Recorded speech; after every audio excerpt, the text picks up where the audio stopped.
This week on the Markcast, technical difficulties aside, screw it. We're going to do it anyway. We'll do it live, right? We'll do it live. What do we got going on, Reed?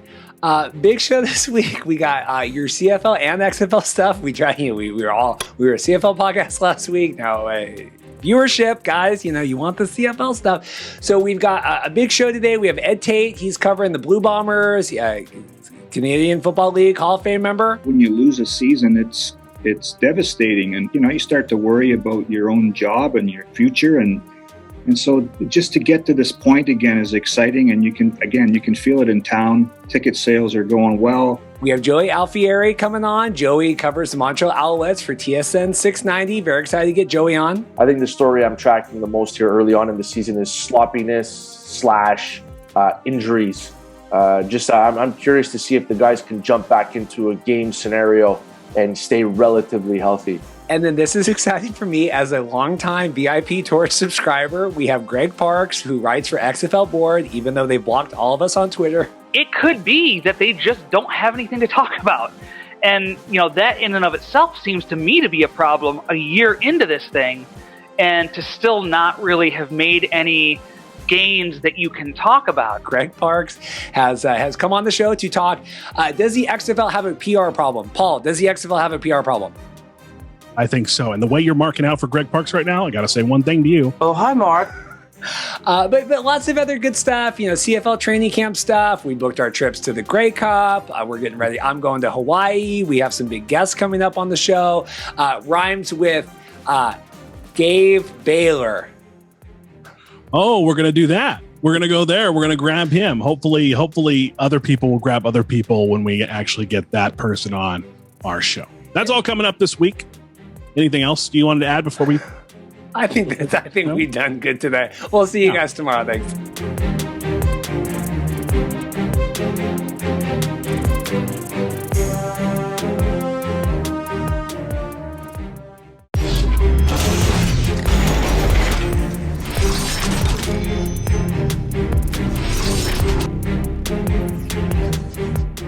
It's Friday morning.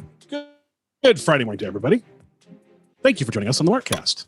Your internet just glitched there right off the top. That's a great way to start the show. It's good. It's fine. Thank you. Welcome, Paul. Did you get a standing desk? I'm just standing. Oh, it looks good. You look nice and limber. I hope you're ready. We have a good show today. How are you doing on this Friday morning? A little bit. Got a little bit of a headache, but other than that, we're getting through. That's getting through. I like your Wheelhouse hat. Thank you. Had to do that. Had to give some love since Wheelhouse is currently on hiatus. So. Yes, I will say, and if this is, I had a shirt I was going to wear it today for you, Paul. I was going to wear it for Greg Parks too, one of our guests. It didn't quite make it today. I'm very upset about that. So I have my 16-year-old Iron Maiden T-shirt on, but we're going. I'm surprised you're wearing any other shirt other than a jersey or a Markcast shirt. I know. Our washing machine broke last night, so we're not getting a new one for a week. So we're conserving what we have for a week. So your teeth are breaking, your washing machine's breaking, everything's breaking. Right? It's good. So we have a really good show today, I will say. So we did the big experiment last week. We did CFL stuff, really leaned heavily into that. Would you be surprised to know that our viewership was down last week, only focusing on CFL stuff? I would not be surprised to know that. So, I mean, I'm just saying, guys, guys and girls, you want the CFL stuff, share the episodes. We're doing the stuff. We've got Ed Tait coming on. He's a CFL Hall of Famer. He writes for Winnipeg. We got him coming on, doing Blue Bomber stuff. I did a great talk with Joey Alfieri this morning. He is with Montreal. We got all the Alouette stuff. And then we've got Greg Parks coming on. Greg is going to kind of segue our CFL talk into our XFL talk. And then we even do, Paul, for you and Michael, friend of the show, our friend Michael, we have a little WWE AEW talk. So I know Kevin, Kev360 on Twitter was wanting the garbage segment, the wrestling to come back. So we got that.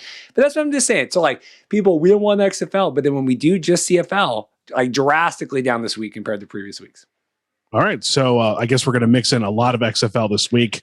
Hope you guys and girls, I should say, just start listening and sharing the episodes, subscribing, getting notifications, the whole deal. So we actually lost subscribers this week because of the CFL stuff. Like, we actually lost subscribers. I'm like, wow. Anyway, a couple of we got some preface off the top here, and then we're going to get into everything. Paul and I have officially booked, except for getting the tickets because we're hoping to get media access. Grey Cup, we're there. So I don't want to hear you Danny Austins of the world, like Johnny come latelys. We've got a sick house on the lake. Is that Lake Michigan? What is the lake up there? Lake Michigan? What is the lake? What lake are we on outside of Toronto? Let me take a look here. What else? What else is going on at this awesome venue? We got it's going to be covered with ice. We're gonna, we're not gonna. There might be some cool news coming down the line, but we've got a sick house. We've got our flights booked. And we're about 10 minutes from Tim Hortons. So I don't want to hear any of this. Like, well, you guys just don't even, you're just promoting your podcast. Yeah. We're just using the CFL to get our podcast out there. Yeah. No, we're putting the time in. We're putting the work in, and we're going to be on Lake Ontario, by the way. Lake Ontario. So there you go. Also, Paul and I have booked our lodging for our trip to BC to visit our friend Jim Mullen, the middle of October 16th. Paul, this is the story we're going to track now. So Dorothy, my wife, lost her passport. Okay. We don't know where it is. We've searched for a year. So, with everything going on, a passport, it's like crazy, right? I mean, it's a long time. So Dorothy went yesterday and applied to get her new passport. We paid with the expedition. It is 12 weeks, which would put it at the Wednesday after the trip. So Dorothy might come on the BC trip. Dorothy might not. Well, this will be a story to track. Call your local state representative, your congressional representative. Okay. Well, that expedite. Easy peasy. Yeah, they'll do it. Okay. Yeah. Anyway, we'll see. But Pro tip for all you U.S. citizens that want to travel and you want your passport immediately: if you pay for the expedition fee, it says 12 weeks. Call your House of Representatives member, not your senator, but your House of Representatives member in the chamber. They will help get it to you. I learned this trick 10 years ago. It's awesome. So try that. Perfect. And just a couple other notes. So we've got a weird next 2 weeks of shows. Next week is weird because like the CFL is going to be going on. I'm not quite sure what Paul and I are going to record. A great guest coming on, a great return guest. Everyone's going to be happy. We're going to preview the season. The week after that, I will be in Hawaii. I will be 3 hours time zone different. Big time guest confirmed. Big time guest. We all know this is the white whale. We all know, never been on the show. I'm not going to spoil it yet, but big time guest. I'm going to have to get up like at 5 a.m. to do that interview because of the time change. But I don't know. We might post that Thursday night if my internet survives. I think I'm going to bring my hotspot, but we'll keep you posted. But it's going to be weird. I'm in Hawaii. I'm in paradise. We're going to be doing the show, and then we're booking a lot of new guests. I'm very excited about, and then we're also booking a lot of return guests, which sometimes is even more exciting for people who had said yes once before to come back and say yes again. Don't you agree with that? Yep. That seems to be very good for us where we're getting those repeat guests, and those repeat guests are helping us get new ones. I like not relying on one guest all the time. I love that. But if we want to talk to that one guest, then that is also okay if that one guest wants to come on our show. So very excited about that. I got a fall back from that guest this week. So it's going to be good. Big stuff coming. But I do mean that like having these like respected people come back again means something to me than just like, oh, those guys were like psychopaths. Yeah. I mean, it's clear that they can tell that we're invested. We're here to cover both CFL and XFL and, FCF to a point, anything else that comes that isn't technically NFL we'll cover. And of course we'll dabble a little bit in the NFL because, there's some crossover there, despite someone that works for a network in Toronto saying spring football doesn't work. Shout outs to boy Josh Johnson. Yeah, trying out with the Jets. I got to know that later. Anyway, Gary sent us a great character again this week. It's like we're the beaming. I'll put it on the show. Yeah, we're beaming all the information out. Gary is sitting by the edge of his seat, right on a planet in the middle of nowhere, and we're giving him this stuff. Also, here's a pro tip, Paul. I got a lot of feedback on Twitter about this.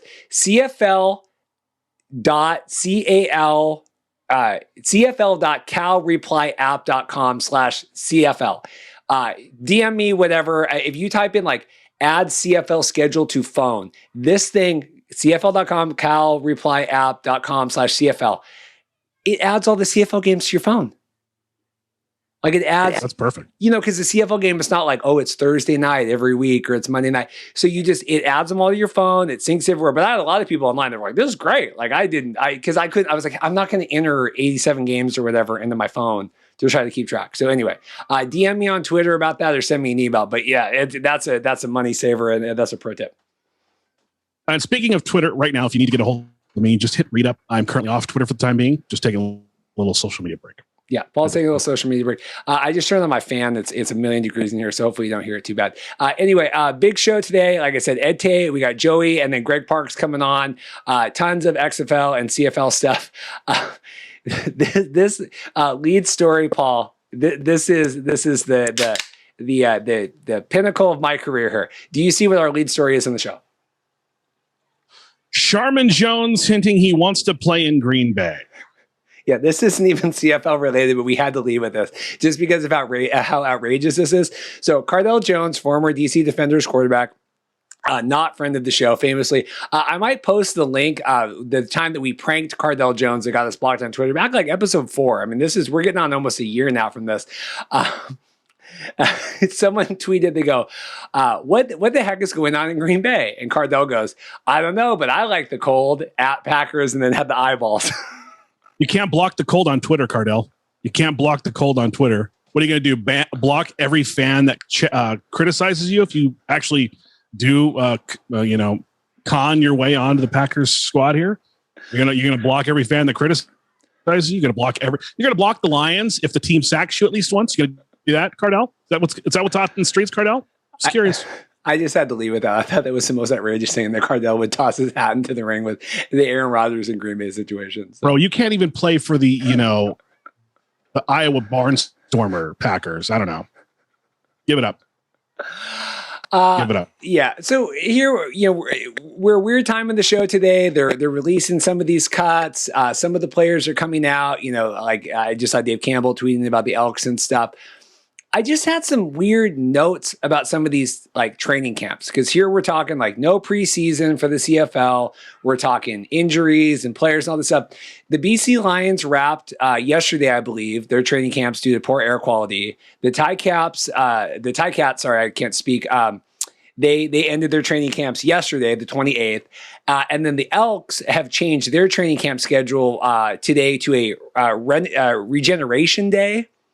They'll have a short practice tomorrow, and then they're going to get ready. So it's like weird to me. Like we're don't have enough time. We're trying to get these players ready, but then like, yeah, we're good. Like we're all set on camps. Like we don't need to go. I mean, do you see my disconnect there, Paul?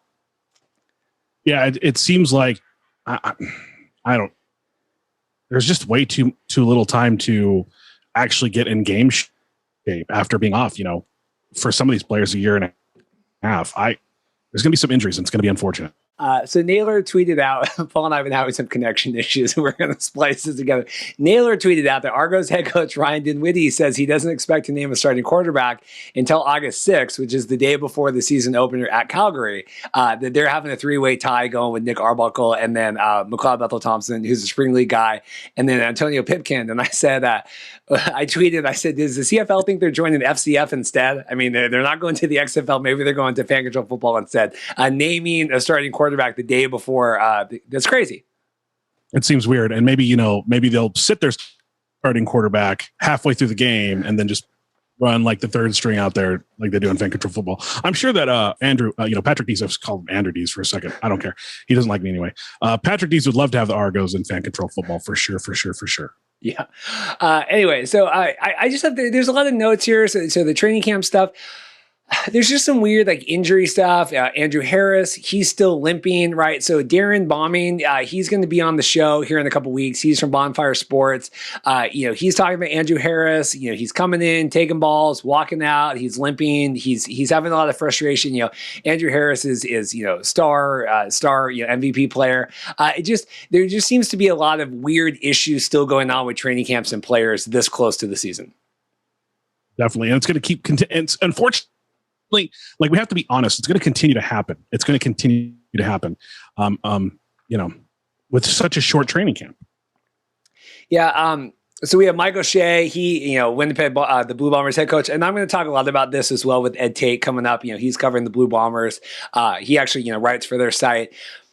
He can understand why Andrew's going through a lot of frustrations. He goes, well, I mean, it's the process he's going through. He's going to go through a bit of frustration. I know he wants to be out there, and we're not letting him go full yet. When he finally gets to play, he'll be less frustrated, I'm sure. But the problem is, like, that's going to be just in live game reps. So I'm just really, really concerned. I heard Steve Simmons today. When I was doing research for the show, friend of the show, talking about, people are really scared, like what preseason or not preseason, what the first couple weeks are going to look like for the CFL this year. Definitely. You went over the Mike O'Shea thing. Yeah. Sorry, I'm trying to fix my Wi-Fi here. We're having some difficulties, so I'm like in and out, but. Yeah, we have a thing here. Bo Levi Mitchell, he's still not practicing. He's dealing with groin soreness. Dickinson admitted, I'm probably not going to practice him for a while. I haven't made up my mind on the backups, and so Bo's got some soreness. So he's kind of going through the backup, going through some of the backup QBs. But, again, like, we're going to have a full, presumably a limited week next week getting into the kickoffs. It's just, I don't know. There's a lot of notes here I have about a lot of these injuries. It's just very disconcerting this close to the season. And it's going to, and I mean, I don't mean to be Debbie Downer here, but it's going to get more concerning as we go on because people aren't getting, up to game speed. It's just, it's going to be just like the NFL was last year. It's going to be the same situation. So Rod had an interesting note. So the Roughriders did their green and white scrimmage on Saturday. And Rod wrote that, he didn't go to the game. He didn't know how crazy it was going to be. But they announced a capacity would be 5,000 people, limited capacity, selling tickets for the games. And there was 2,882 fans that went. And so you could argue, well, people thought it was going to be crazy. They didn't want to go because they didn't want to get turned away, right? But also here's, Roughriders, one of the strongest CFL franchises. Only, this is the first chance you get to do any of this. I mean, I know people have been able to go to some limited fans and some limited practices, but I mean, that's not good. No, it's not good. Especially, this could be, like you said, maybe people are thinking it's getting a little crazy, getting a little, there might be, might not be enough tickets and they don't want to go for no reason. Or it could be they're afraid right now to go out with the pandemic going on. That's another possibility. Or they just don't care about CFL football. I wasn't going to go there. You can make lots of arguments in any cases about a lot of it. I just don't think that drawing half of like when we're going to have limited attendance, but then, you hear, I think Blue Bombers, they're going to have 15. They're not worried. People aren't worried about selling, Montreal's going to have 15. Winnipeg's going to have 30,000. They're not worried about selling. So I get that it's this interleague scrimmage game, but you would just think that these football hungry fans would be there for more than 2,800 people. You would definitely think that. Speaking of, like, I guess, is this about testing right here? They're a protocol for fans. Nope. So they were getting fans into the stands, talking a lot about digital tickets, which people aren't happy about, right? Because they want like their paper tickets. I know the NFL went through all of that. You used to be, Paul, there used to be a time when you could collect like concert tickets and people would collect concert tickets and have a whole thing. And now you can't do that anymore. People are upset, but I still have a box of my old concert tickets. Not anymore. You're talking to me like you're you're the grandpa here, man. That's funny. Keep going. It's just interesting though. So this is, I pulled this quote and this is just, like we talk CFL. Okay. I don't imagine like these quotes coming out from the NFL when they're like, okay, talk to us about like fan protocol in the COVID era with the fans. Some fan favorites like sunflower seeds won't be allowed in the stadium this season. And this is the quote from the Saskatchewan Health Authority. There's just a lot of hands-on mouth and saliva involved in that. Obviously, blowhorns was another one that was prohibited, and that's just people blow through them. They're spitting that saliva into the crowd. I don't know. They just felt really a little small-timey to me. Is that weird that we're like, no sunflower seeds at the Roughriders game this year? I mean, he's got a point, but I mean, at the same time, like, we have to think differently, I think, going forward. This is going to be an endemic situation. And by endemic means we're going to deal with this every year. We are.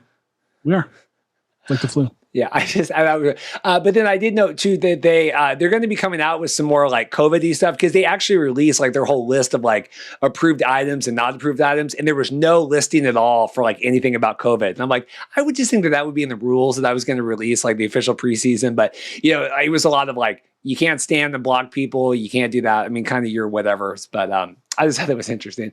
We talked about this. Nick Arbuckle, he's dealing with hamstring issues. Like I said, the Argos, they're in fan control football now. We're going to, switch our quarterback week to week. But then, Paul, we have a couple more Achilles tears. I believe this is 10 now for the season so far. And it's going to be more. Again, Debbie Downer, sorry to be that way, but this is unfortunate, man. You need more than 2 weeks to get people that have been sitting on the benches for, sitting on their butts, not in football shape, at football speed. You're going to need more than 2 weeks to get a year and a half of rust off these people's bodies, these players' bodies. So we're gonna talk with Ed about this. Blake Jackson, he was a rookie. They were just doing like a walkthrough type setting. He's already had surgery and gone home.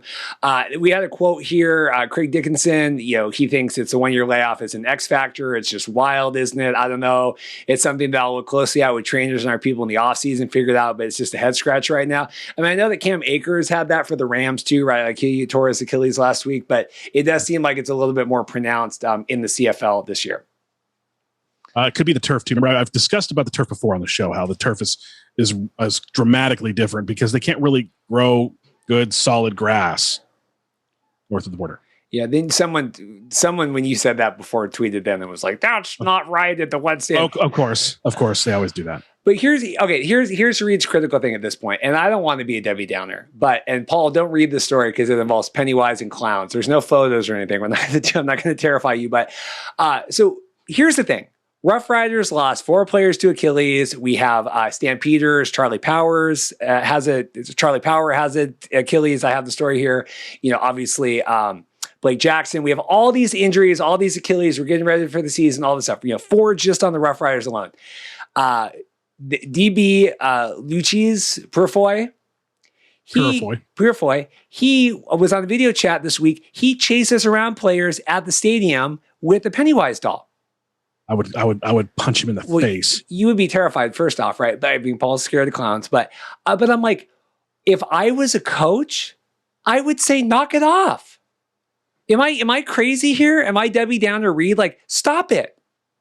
I mean, the problem that's going to happen here, you already see where this is going. He's going to chase around players with the Pennywise doll, and then he's going to tear his Achilles. That's what's going to happen. Well, or something. I'm just saying, like, okay, we're like injury central here. Like players, we were throwing the medicine ball. We got hurt. Players are dropping left and right. I saw that they were doing like water balloon fights for the Red Blacks. I'm like, I don't see, I'm watching a lot of NFL training camps right now, and I don't see like Cam Newton out there throwing water balloons. I see them practicing. Or Tom Brady chasing people around like Jason in a mask. Do you get what I'm saying? Like this is, and I don't know, maybe I'm crazy on this, and you let me, is Reed crazy this week? Comment or tweet at me. I'm sure you will. But like, I would knock that off and I would be like, we gotta practice here. I mean, that is just weird. It's interesting to say the least. I mean, there's room for levity in any situation in sports, but this kind of levity seems rough. I don't like it. I'm one of those people like there is not room for levity. Like we're getting paid. We barely got the season off the ground. It's like shoestring. We're getting by. We're doing all this stuff. Like I would not be effing around but that's just me. And like I hear about like the CFL training camps are so hard and the American athlete can't handle all this. But then like, oh, we're chasing people around with Chucky dolls. Like it's very, very strange. We talked Charlie Power. Because we have like real grass down here and we don't tear our Achilles every 5 minutes either. Just going to say that. Yeah.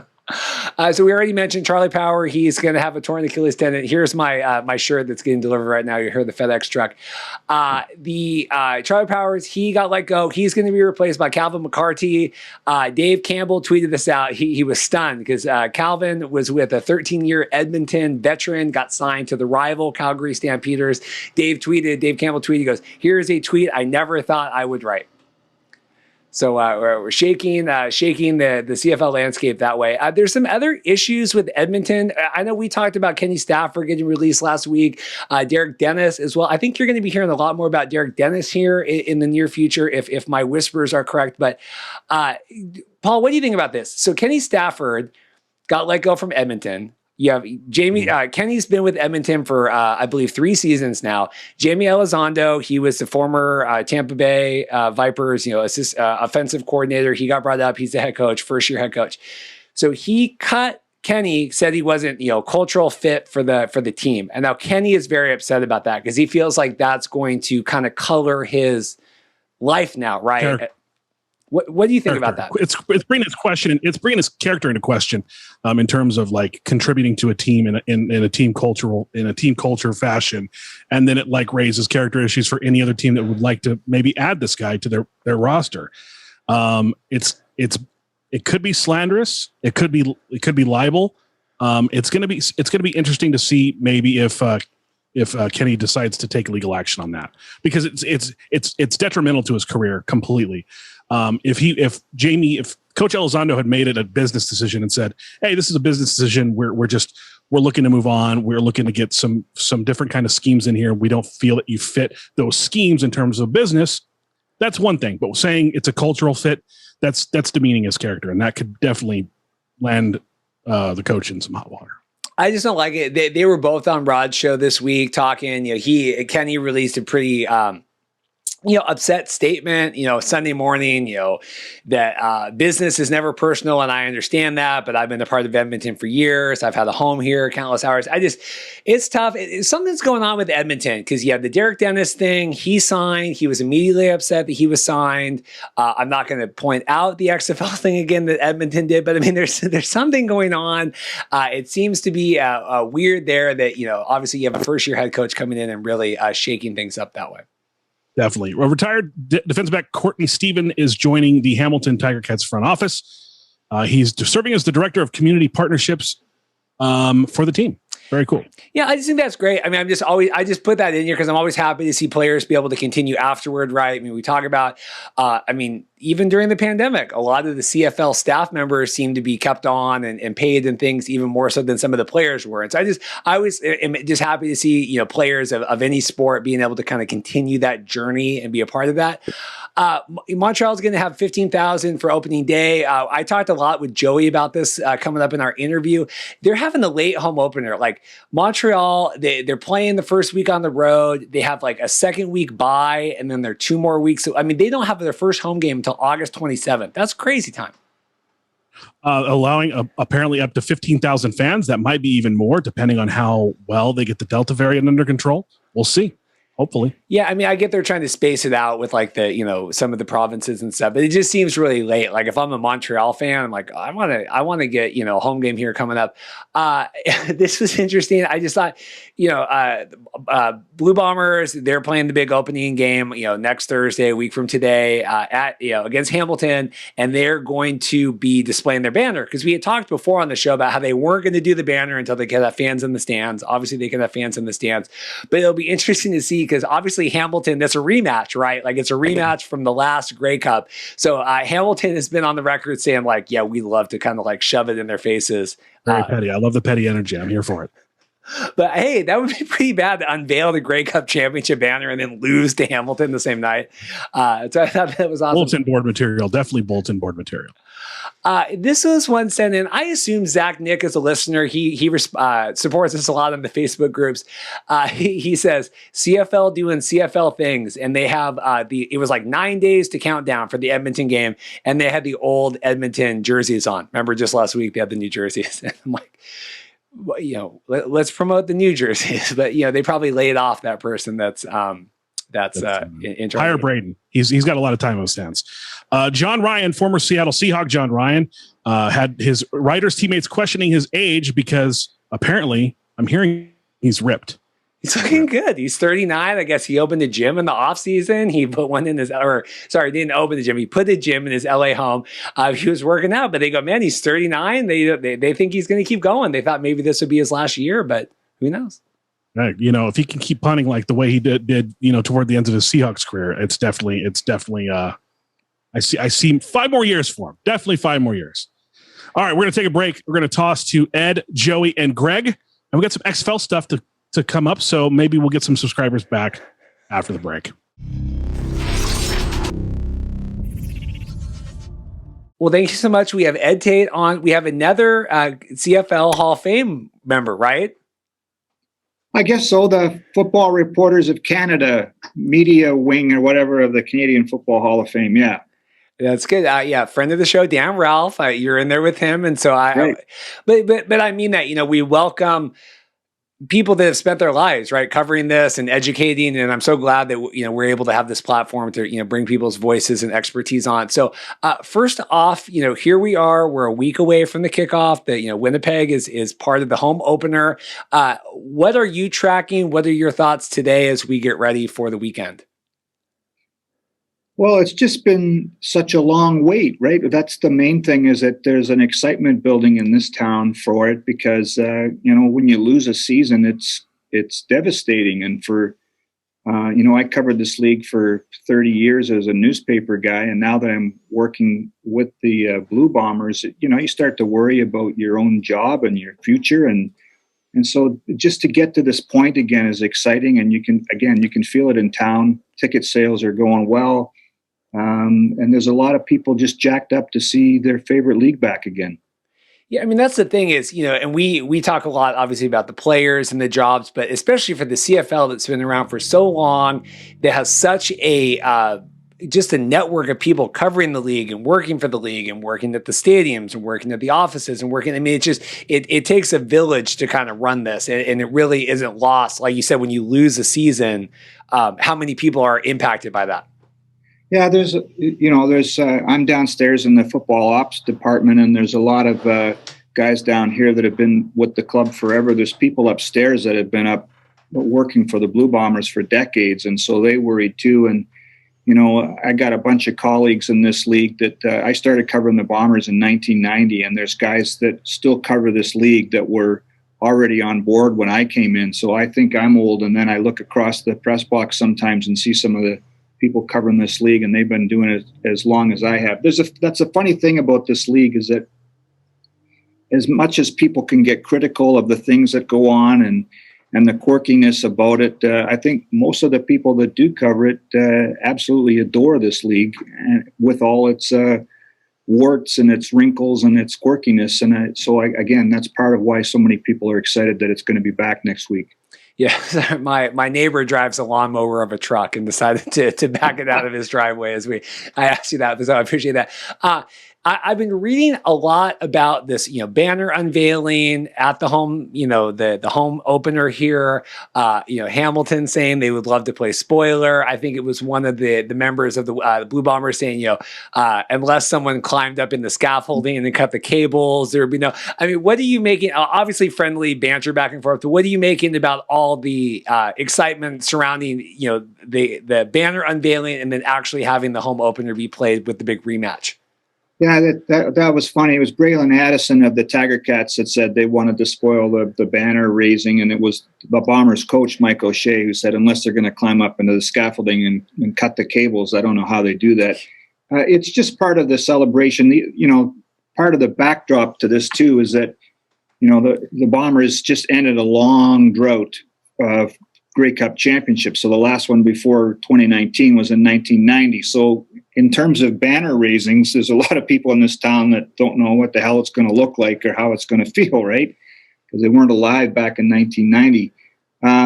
You're right. It's just part of the friendly banter. And again, that's part of why people are excited to see this again, because without trash talk, even if it's subtle, sports would be pretty boring, right? So I think that when this stuff was said in the last couple of weeks, there were a whole lot of people like me who were jotting it down quickly and typing it into the old Twitter machine to get it out there.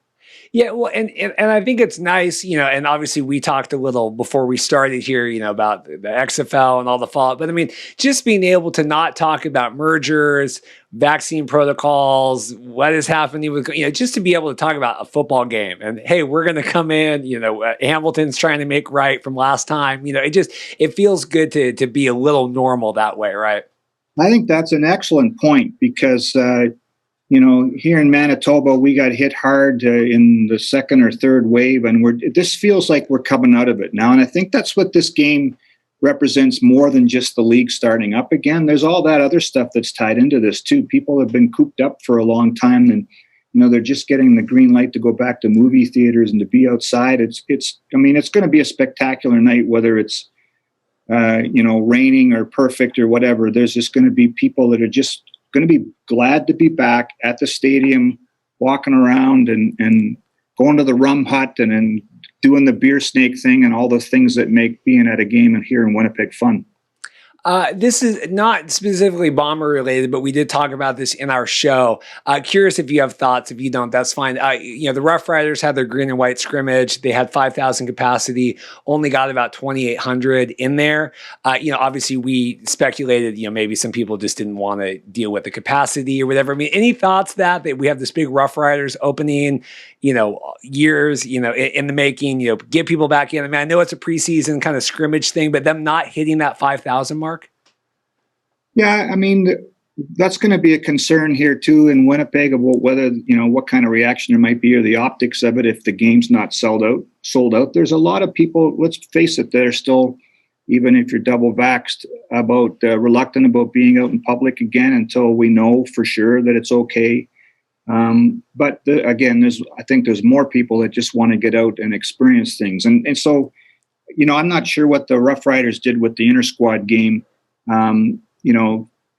After previous to the pandemic, I mean, I wouldn't have drawn my drapes to watch a preseason game sometimes, right? They were so awful. So, and then it's funny when it's taken away from you, how much you miss that. But again, I think in Regina and Winnipeg, which are two of the best crowd bases or fan bases in this league, part of it is going to a game is the experience. It is about the rum hut and the tailgate outside. And look, there's going to be changes this year, but maybe that's why a lot of people didn't go to the Riders inter-squad game, is because some of that those extracurricular stuff wasn't involved. And we don't have to get, political or whatever, but obviously the Blue Bombers came out, they were the first that said, hey, we're going to be the vaccinations. We're going to do the double vax. I remember, when that was announced on Rob Peterson's show, a lot of vitriol, a lot of anger about that. I mean, has that settled down now? Are people getting used to that idea? Well, it wasn't really a Bombers decision. It was a decision by the Manitoba Provincial Health Authority. And so I think that got a little bit blurred there. It was like the Bombers were waving this banner. And it's just what the club is doing, what it's been told to do by the health officials, right? There's been a couple of people at the anti-vaxxers wanted to have, blockade the roads into the town here, into the stadium here. And immediately, a lot of the fan base here started sending out gifts of, guys at a Royal Rumble, if you get my way. And, so it could have got ugly. I don't know if it's going to happen. A lot of those rallies that have been held in and around Winnipeg, at least, have had, 5-6 people at them. So, I think the consensus is, if you're going to try to get in the way of however many thousand Bomber fans who have missed the whole season, you better bring a helmet, sort of thing. Some big injuries here. We have Mercy Maston, and then Blake Jackson just came out this week, right, with the torn Achilles. I mean, we've talked a lot on the show the last couple of weeks and even today about, we're getting ready for the season. The Ticats wrapped their practices early. The Elks had like a regeneration day today. The BC Lions, because of air quality, so it's like there's two competing factions where, we're trying to get players ready, but then there's like a ton of injuries. And then also we're trying to like not hurt, not get them hurt. I mean, what do you make of all that with the injuries and with some of these weird training camp things going on the last couple of days? Yeah, it was a really different training camp here in Winnipeg compared to what we saw in other years. I think, and the Bombers coach Mike O'Shea has said this right from the beginning, it's about having as many vets and being as healthy as you can for August 5th. And then after that, you deal with what you have to deal with. And so this club was very careful about the start of camp. It was mostly finding out who could still run, who was in shape, and so they really eased into, before the padded practices even started, or the two-a-days, in that respect, it felt different. And then with no preseason games, I think teams are just trying to be careful that you don't want as many question marks as you might have been willing to go into a season in previous years. I think, there's 4 less games. It's only a 14 game. So it's right out of their starting blocks. And that's why I think a team like Winnipeg or some of the teams that were contenders in 2019 are going to lean heavily on their veterans. It's going to look a lot the same as it did maybe in 2019 to start this off. What do you think about the Alden Darby trade? It was surprising to me, and I don't want to wave the Bomber banner here, but I was surprised that they were able to get a player like that, basically in an emergency situation, because when Mercy Maston went down, he was their starting dime back. And then to be able to go out and get a guy that with that much experience for an import offensive lineman that, might have made the team here, but wasn't going to start. It was, for an emergency move, it turned out to be pretty good. Now, since then, Darby hasn't practiced a whole lot because I don't know if he got nicked up early. And so we'll see if he's the guy next week or not, but it does give them a nice veteran piece. A lot's been made about Andrew Harris, right? Leaving camp, not coming in, being on the sidelines, not playing up. I mean, what do you make of all that? And is he going to be ready to go? Well, that's one of those classic, we'll wait and see. I mean, he's got to get on the field, I would suspect, early next week. Or they could leave it right up to the last minute, but I would bet it'd be hard to go this long without being on the field and then just to suit up on game night.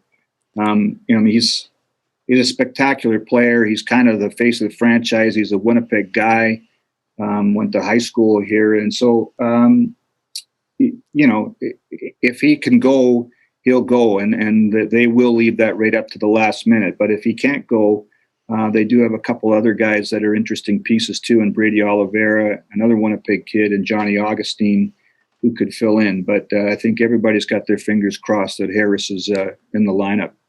Is there a concern? Do you have a concern about player readiness? Well, I think for a lot of guys, Cam Meredith was a guy that we were all kind of wanted to take a peek at. He had a couple of real good years with the Chicago Bears. And when he came into camp, there was a lot of hype around him. And I think he lasted a couple of days and pulled up with something. So we'll see if he can go. There is concern. Look, let's face it. These guys haven't tackled, and a lot of them haven't played a game, and they have the physical component. I don't think you can replicate that even in a fully padded practice, because what the Bombers do is when they're running inside run or something like that, the running back doesn't go to the ground, the tackles aren't finished, so that's a concern when it starts to happen for real. Yeah, I had a note here that I guess Bombers made a conscious effort not to do a bunch of inter-squad scrimmages, right, that they wanted to focus. I mean, thoughts on that decision and how they handled kind of getting ready with all that through camp? Yeah, it's a decision that kind of put the club under the microscope a little bit, because other teams were having inter-squad games, and, there was talk of combined practices, which I know is a big thing in the NFL, but it never got to that. And so what they did here, again, it's partly about protecting the health of your players, but what they did here was just do an awful lot of situational football. You could hear all day in practice. Okay, 2nd and 3, 10 seconds left. They practiced every kind of scenario you could imagine. 2nd and long, first and 15 after a penalty. And so they tried to, I think, implement more situational things into their practice schedule without having the 2 preseason games. But again, nothing replicates like a real game, a preseason game even. And so it made for some interesting decision making, which they're going to be doing right now to pick the team, because how many times have you seen in the past where a guy is maybe having an average camp and then he just goes nuts in a preseason game and that solidifies his spot on the team? Well, there wasn't that element this year to help pick your roster. It's just interesting because it's like, we talk about that and we talk game reps isn't the same, right? All these things. And we talk a lot on the podcast. in wrestling, you get a lot of guys that get in shape to come back and wrestle, but it's, being in the ring, ring shape is way different, game shape is way different.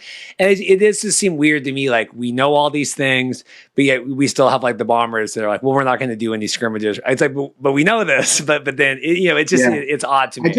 I think it's really about,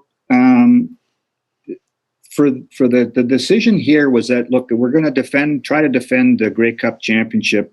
Let's try to be as healthy as possible on game one. And so anything you can do to keep that intact leading up to August 5th is important. And it's not like these guys ran around with flags and didn't put a helmet and shoulder pads on. They got work in. It just didn't involve inter-squad games. There were officials here today again at practice. So when they ran their offensive in Skelly, that, for example, there was referees there throwing flags and explaining who was offside or the procedure. So, I think that's as close as to game simulation as you can get. How long, this long layoff, getting back, it had to have been weird to, win the Grey Cup, for the fans, for the players, everything, really not be able to celebrate it right. Now we're finally coming back. I mean, how good is that going to feel for everybody involved, for the city? I mean, for all the staff, everybody, people that cover the league, to be able to finally kind of like get this going? It's a great question, and it's really hard to explain what it felt like in Winnipeg before the pandemic. So, the club wins the Grey Cup at the end of November 2019, ends at 28-year championship drought. You come back, there's a magical parade. Merchandise is going through the roof, which is a big deal for any CFL team, right? It's almost as important sometimes as ticket sales.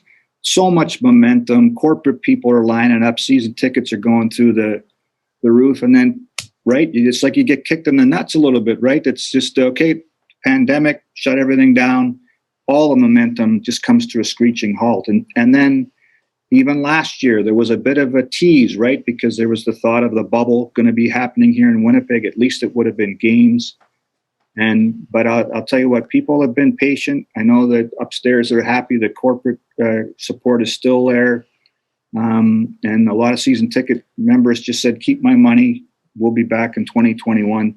So it's been a lot. It's been all over the place, right? The high of winning, all that momentum, and then again, screeching halt to that. And so to get to this point now, a week away, it's exciting. You can feel it, and I think it's going to grow in the next little while too. Having covered the league for as long as you have, I mean, this had to have been in 18 months for the record books, and just in terms of, are we ever coming back? What is ever happening? Awful. Like for me, I covered the Winnipeg Jets when they came back. That was an exciting time. But this league's in my heart. I love this league. I grew up a fan. I got to cover the team as a newspaper beat writer forever. It's fun. It's like, I mean, you guys, I wish everybody could come up to a Labor Day game in Regina or a Banjo Bowl here in Winnipeg to really see what the diehards feel, because it really is fun. And you're right. The last year and a bit's been awful. It's been absolutely awful. I mean, and you for me, as someone that's trying to create content through a pandemic, I'd get on the phone with players, and sometimes we'd be on the phone for 45 minutes, of which 10 minutes was content, and the rest of 35 minutes was the two of us talking about what's going on. I don't know. How are you? Like it's really, you get put through an emotional ringer. And again, to have it back, and when the players came back, and that first day of training camp a few weeks ago on July 10th, you could just see it was like Christmas morning for a lot of people, and myself included. And I know I'm kind of rambling, but I'm just so excited for August 5th because it means so much to so many people. No, and I think especially where no, you're not rambling at all. You're great. Living through this with a lot of the players, I mean, I've said that before. I do wedding videos, and it was the same kind of thing in the last year and a half of having to have these conversations all the time, with our clients about, what is happening? What are we going to be able to do? What's going on? How are you doing? How are we doing? So no, I mean, I definitely think, and especially where you're in a unique position where you work for the team, right? Mm-hmm. As well. So it's, Yep. it's like you're embedded in there and you have this relationship with them different than, obviously someone that lives in the city and covers the team, among other things. I mean, do you feel like Right. that, grants you, how does that change your job and how you do it? Just to totally go off track here with my question. Well, I know where you're going. You kind of get attached to people. It's different for me now. When I was at the newspaper, if this had disappeared for a year, I would have been assigned something else to cover, right? Back on the Jets or whatever is still going locally, which wasn't much. So there would have been something else for me to do, right? And but working for the team, there wasn't anything else to do. And again, so you'd get on the phone, and a lot of it it's the worst part of social media in a way too, right? Because your mood can be affected. If you saw something that hinted at positive on Twitter about the league starting up or whatever, or the merger or whatever, you'd get excited, right? And then, sometimes you'd get the rug pulled out again. And it's funny how your mood could be affected by one little bit of gossip or one little bit of rumor here and there. And look, I'm not going to lie. I know that this has been awful for so many people and people have lost their lives and all that stuff, but just living through it from the other side too, it wasn't easy. It wasn't easy at all. No, and when you bring up the thing about, if you were at a newspaper, we're trying to schedule, guests for the season and the next couple episodes, and I'm talking with, writers and they go, I'm on the Olympics right now. We're on whatever, and it's like, well, see, CFL takes a back burner, right? And so it is interesting, as we're, as we as a podcast are entering this first kind of proper CFL season of how everything goes. That was interesting to me this week to be like, oh, okay, a lot of the people maybe that we could talk to that would be covering and producing content for the leagues, that's not their attention, right? And that's, right. I don't know of any sport or anything that would take anyone's attention from the NFL over anything else, right? Yeah, I think that's what you're commenting on now is sort of a state of the media landscape too, right? I mean, sports departments have gotten smaller all over the place. There's, I hate to get too nostalgic, but when I first started covering sports in this town, the press boxes were full, and now sometimes I look up there and it's half full, and it's just the changing state of things, and part of what you're saying is part of what's been frustrating to watch this league in some of the bigger markets, because in Toronto, even without a pandemic, even without the Olympics, sometimes you look around the press box and not everybody that you'd think should be there is there. And it's just, that's just an example. It's a fight in some of the bigger markets, and in some places like Winnipeg, it's it's right there with the Jets and the National Hockey League, and it means a lot to a lot of people in this town. No, and we had Rob Vanson on last week and echoed a lot of statements where, here you guys are, everyone as the media and the CFL, it doesn't always feel like takes advantage of that, right? And obviously, you have a great, but, being with the team, but it's one of those, like, it's on a platter to get messages out and to get stories out and to get everything out now that this is happening. And, do you... And obviously with the shrinking sports department stuff, I mean, do you feel like they're doing enough to really take advantage when they can? I mean, we're coming off such a long layoff and trying to get, we were basically all CFL news last week, right? Because we balance XFL, CFL, and demonstrably lower viewership last week for our episode, and I get that coming off the merger stuff and all that, but I mean, demonstrably lower, just focusing on CFL stuff. And here we are, season's next week, Yeah. It's, for the league, everybody talks about growing the brand and how do you do that? And that, in certain markets, and, it's not like people are flocking to the ticket wicket everywhere, even in Winnipeg and Regina, not all the games sell out all the time. So, it's just the way this league has been, and it's even when I was a beat guy, I can remember going to Toronto when Rocket Ishmael was there, and John Candy and Bruce McNall and Wayne Gretzky were the owners, and they didn't sell out games. The teams of the 96, 97, Doug Flutie at quarterback. They went 15-3 both years and won the Grey Cup. They didn't sell out games. It's just, it's not the 1970s anymore, and when the Argos used to pack the old CNE Stadium. So it's just a challenge. It's just the way this league is. I don't think it's dramatically different than in the past 30 years. It's always going to be like this, I think. And, I don't think there's a magic potion for it. Some people are pretty excited about the new single game betting act that's been passed. That could be huge for teams. But again, it's part of what makes this league quirky, special, whatever you want to say. When we were talking earlier about, being on the phone with players, a lot of these guys, even when things are going good, have got second jobs. It's not like they could just, during the pandemic, take a seat and say, okay, well, I still got my $5 million signing bonus. I mean, that's more than a salary cap for a team.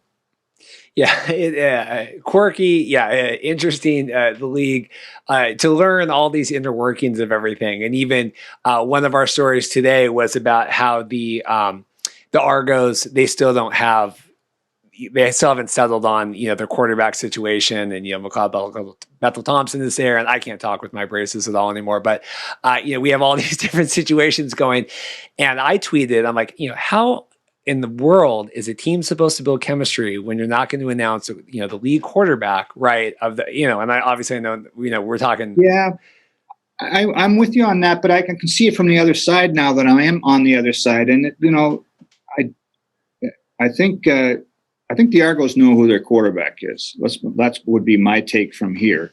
But it's not up to them to tell anybody. And I don't think that, maybe they think that's a competitive advantage. And I just know that if you have to have your defensive coordinators on the other team game planning for two different quarterbacks because McLeod Bethel Thompson and Nick Arbuckle are two different styles, then maybe you think that's an advantage. I mean, you know what it's like. There's a certain amount of paranoia in all pro sports, and I think that's what's at play right now in Toronto. Well, no, I agree. I absolutely agree with that. But that's to get back to our point about C218. I see what you mean. If you want it, I mean, and this year it's a little right. It passed. We're like, let's just get through December, and then we'll kind of really build out this infrastructure. But you want people to bet on the games. They got to know who the quarterback's going to be. I mean, that was my comment today is someone, one of our listeners, well, what's the difference? Why do you need to know? Well, if you want to make the $20 million a year that they want to make on sports betting, then that is what you do actually need to know who the starting quarterback is. Yeah.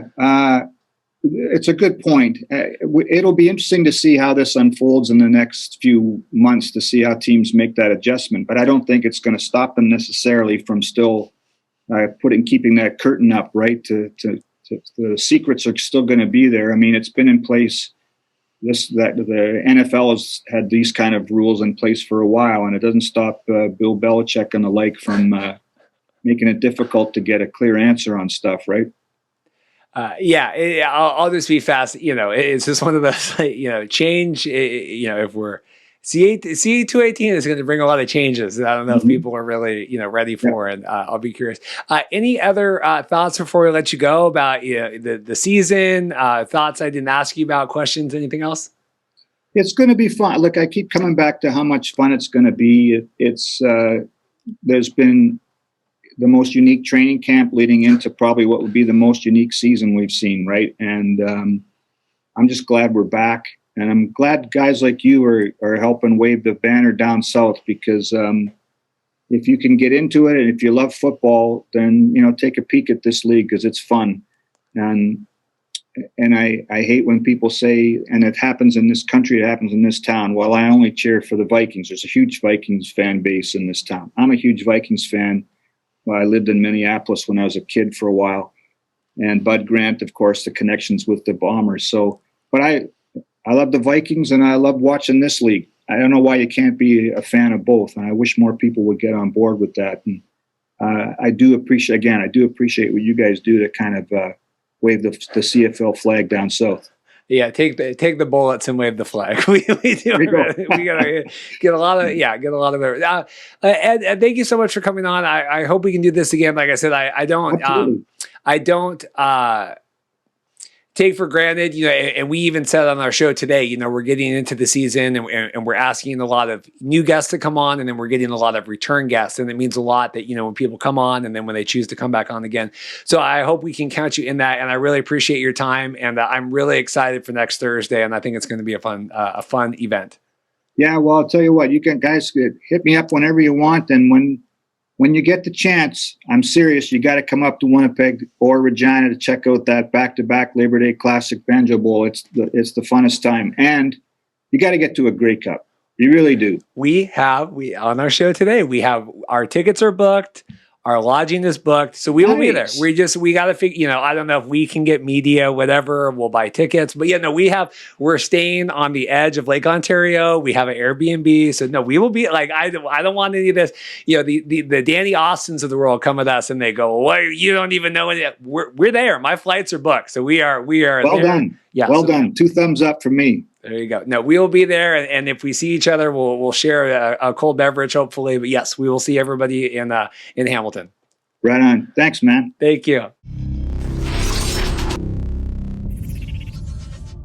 Joey Alfieri, thank you so much for coming on. It's been a long time coming. I appreciate it. I know it was busy, obviously, with your covering the hockey schedule and now getting into training camp. Thank you so much. How are you doing today? Hey, good, man. Thanks for having me. I appreciate it. Absolutely. So what has it been like the last couple of weeks now actually getting to talk and cover football again?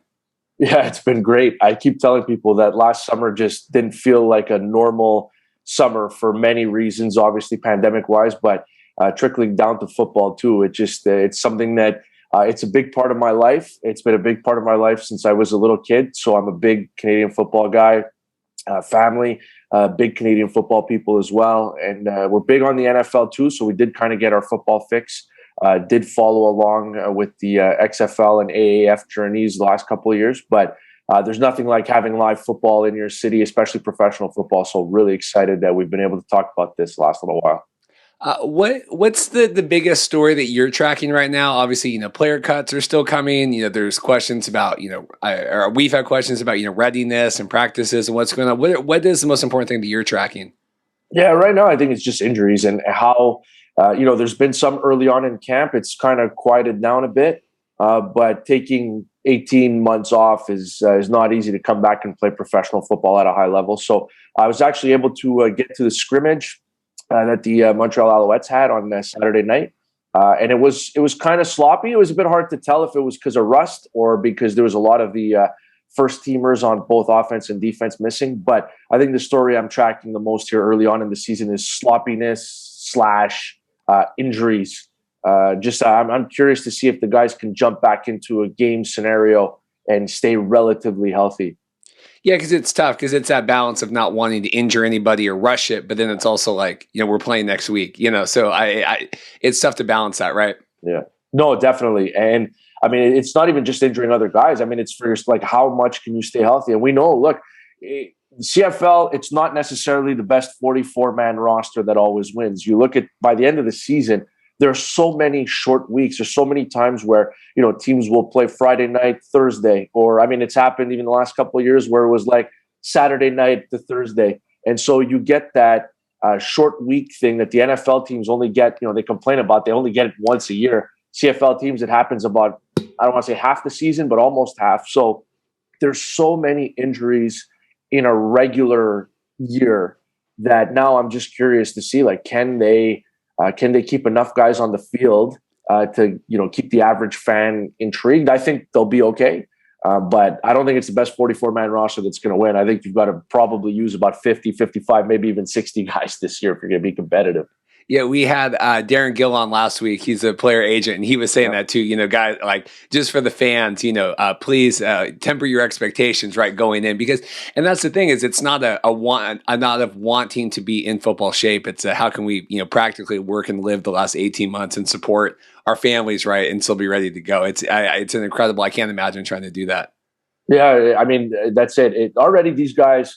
Like, the CFL guys deserve a lot of credit. Like, you come up here, whether you're Canadian, American, or global, you come up here and you put your body on the line week in and week out, and there's a lot of guys making good money, but nobody or most of the guys, like 99% of them, are not retiring off their CFL earnings. So the fact that they're in the first place willing to come up, put their body on the line is just, I'm thankful that they're willing to do that for, my entertainment and the entertainment of, hundreds of thousands of people across the country. But yeah, this year I'm kind of expecting week 1, week 2 to even be a little sloppier for sure.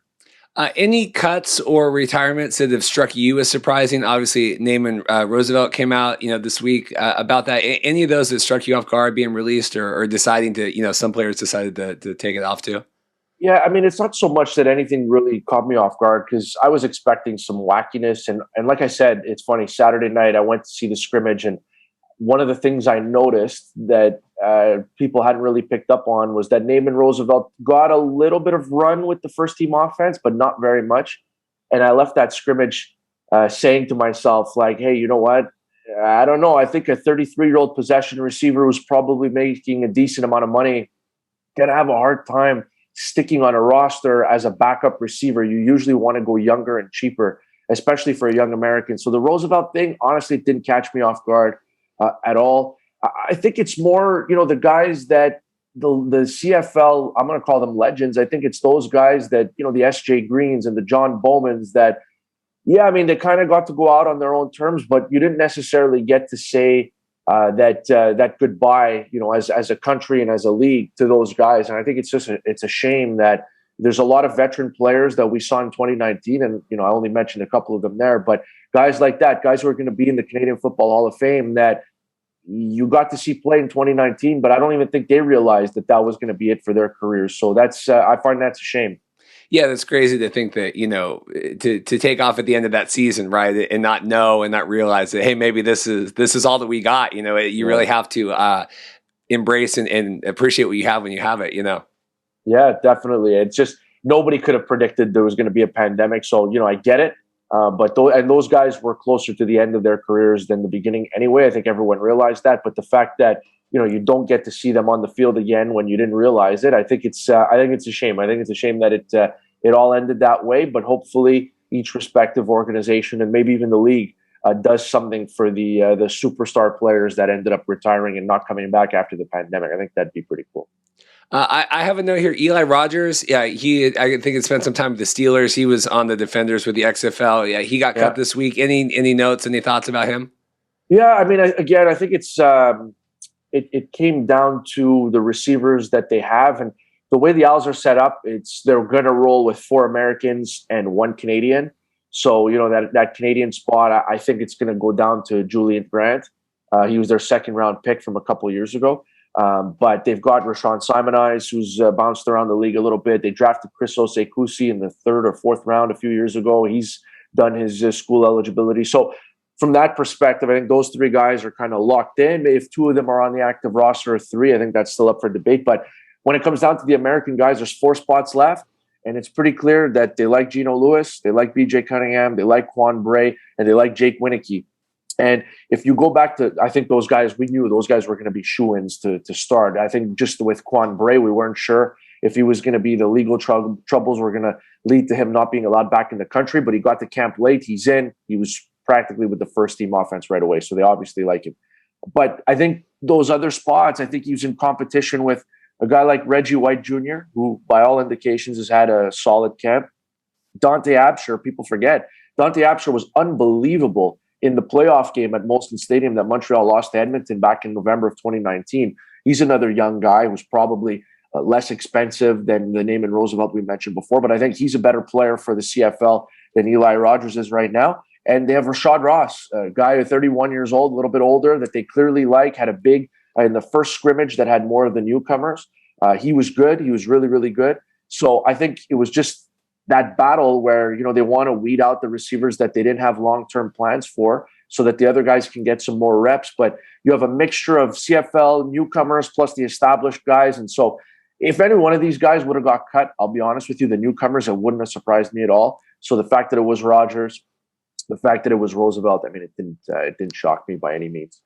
Any stories you're still, obviously our episode's coming out tomorrow and a lot of these cuts and stuff will be announced. So any other stories like that you're tracking going in through the weekend before next week? Yeah, I mean, look, I think specifically to Montreal, I've tracked some of the camp battles across the league, but I haven't seen any of those training camps. So it's kind of hard for me to get a read. But, in terms of the Montreal battles, I think the kicking game is going to be interesting. Like they have an opportunity to go with either a Canadian field goal kicker and a global punter, or they go with Matt Mengel, who's, UCLA kid, a guy who can do all three by all indications, who can punt, kick off, and kick field goals. I think that one's kind of intriguing. I mean, the rest is, I think it's pretty much set, to be honest with you, except maybe for middle linebacker. I know they have Ahmad Thomas and Jermaine Grace, guys who came out of the University of Miami, University of Oklahoma, guys that have bounced around the NFL a little bit. But with Enoch Mwamba now in Toronto, I think those are the intriguing battles. I want to see what they do at kicker. I want to see what they do at middle linebacker. I think for the rest of it, we kind of have an idea of what the roster is going to look like. Like maybe there's a question at field corner. Maybe that rotational defensive end might be a question mark. But I think in terms of the major battles, I think those are the ones that you're kind of looking at from an Al's perspective. Yeah, and Matt Mengel's friend of the show. We're very much his that's like his video game company. So he's nice. Yeah. So I mean, he's a friend of the show. We've tracked him for years through everything. And Cole Boozer is up there too. I know he announced his retirement last week, and so I don't know if that was a personal decision or Alouettes decision, but that was sad to see that come down. But yeah, definitely pulling for Matt and following his struggles, as I'm sure many CFL players wanting to, everything that was going on the last couple months with, are we going or we're not going? I mean, it's been being able to live just a sliver of that through him versus what every single player was going through was a tough situation, Yeah, but no, it's cool. I had no idea that you guys were that tight, but look, I think it's really going to come down to what they want to do with the ratio, right? Like to commit two guys to the kicking game, even if one is Canadian, that's one less gunner on special teams that you can use and one less backup at an important position. Like I'm the type of guy that I hate rolling into games with 6 offensive linemen because all you need, couple injuries,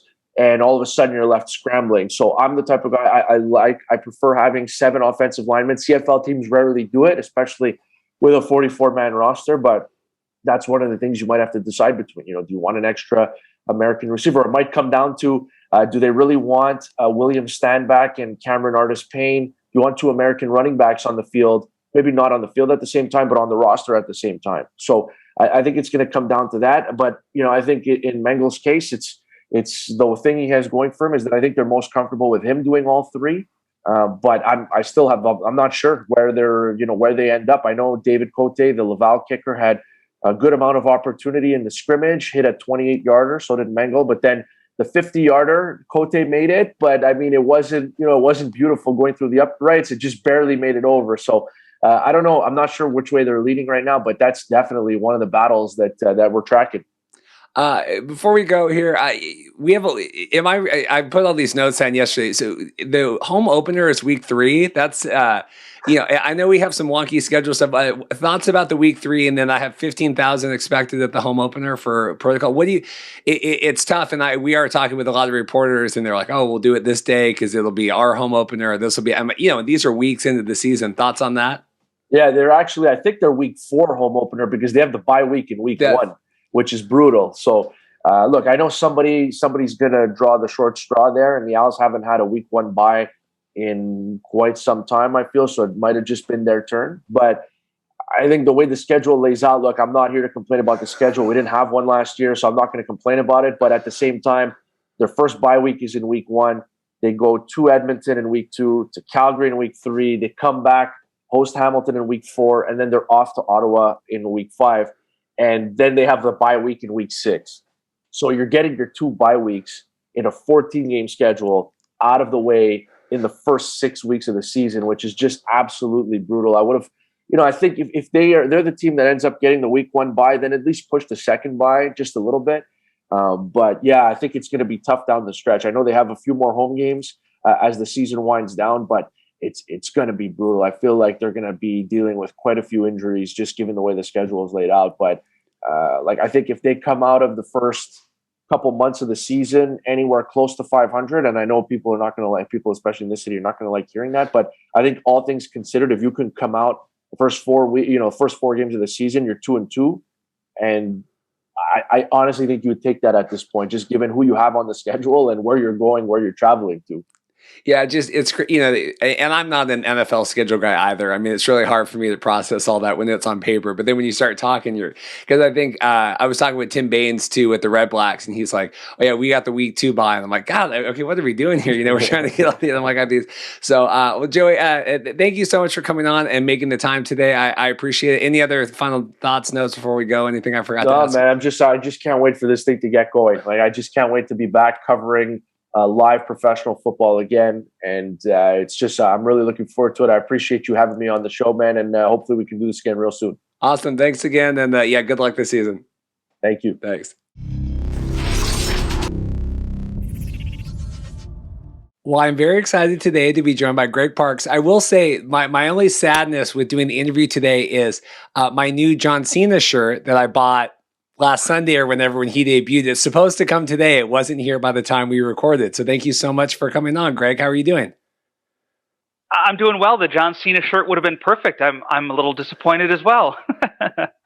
Yeah. So this is fun for me. I was talking with my wife about this last night.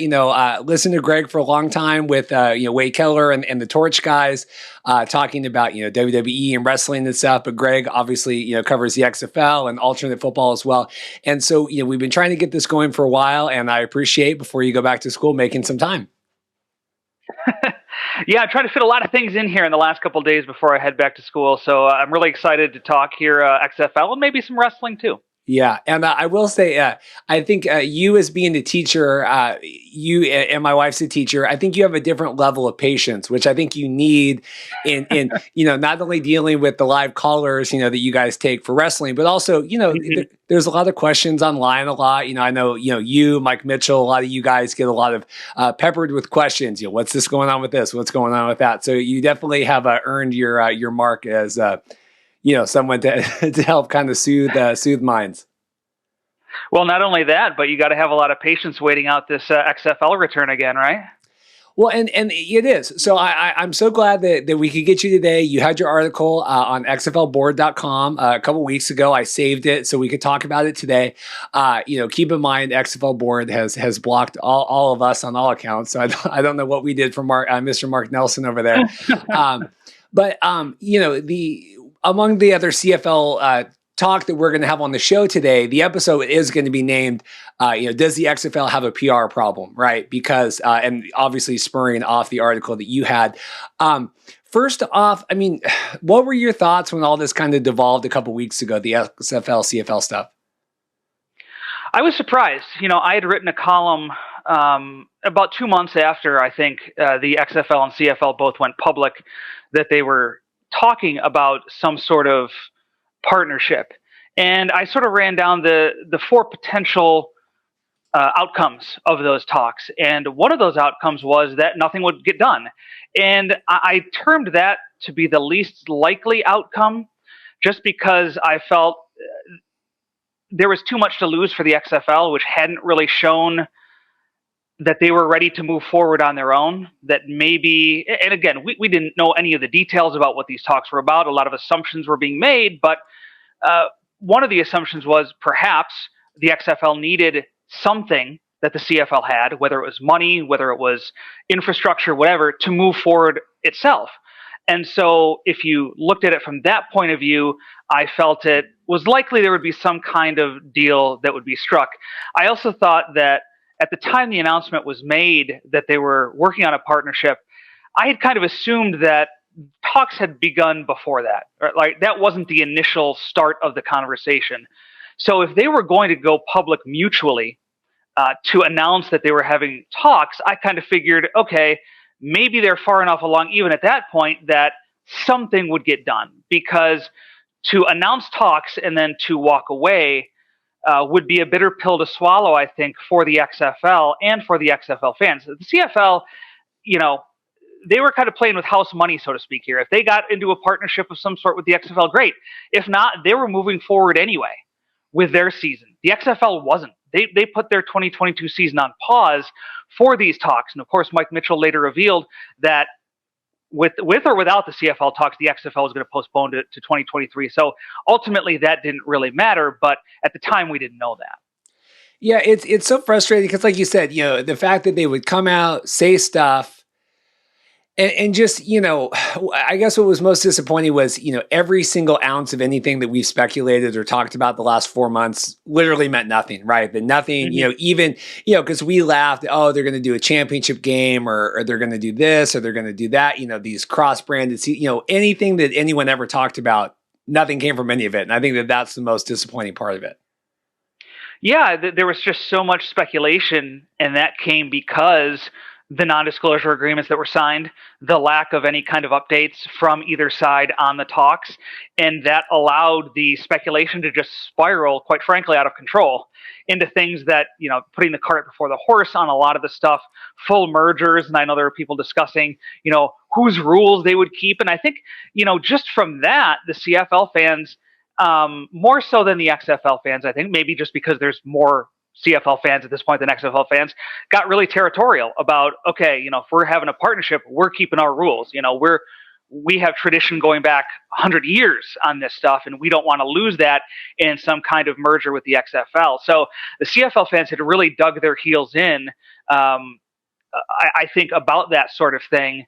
And I don't know if the CFL looked at that and took that into consideration. So maybe some of the ownerships did, but even if not, I know it's very difficult to get everybody on the same page when you're not only talking XFL ownership, you're talking CFL commissioners, you're talking the ownership structures of each team in the CFL.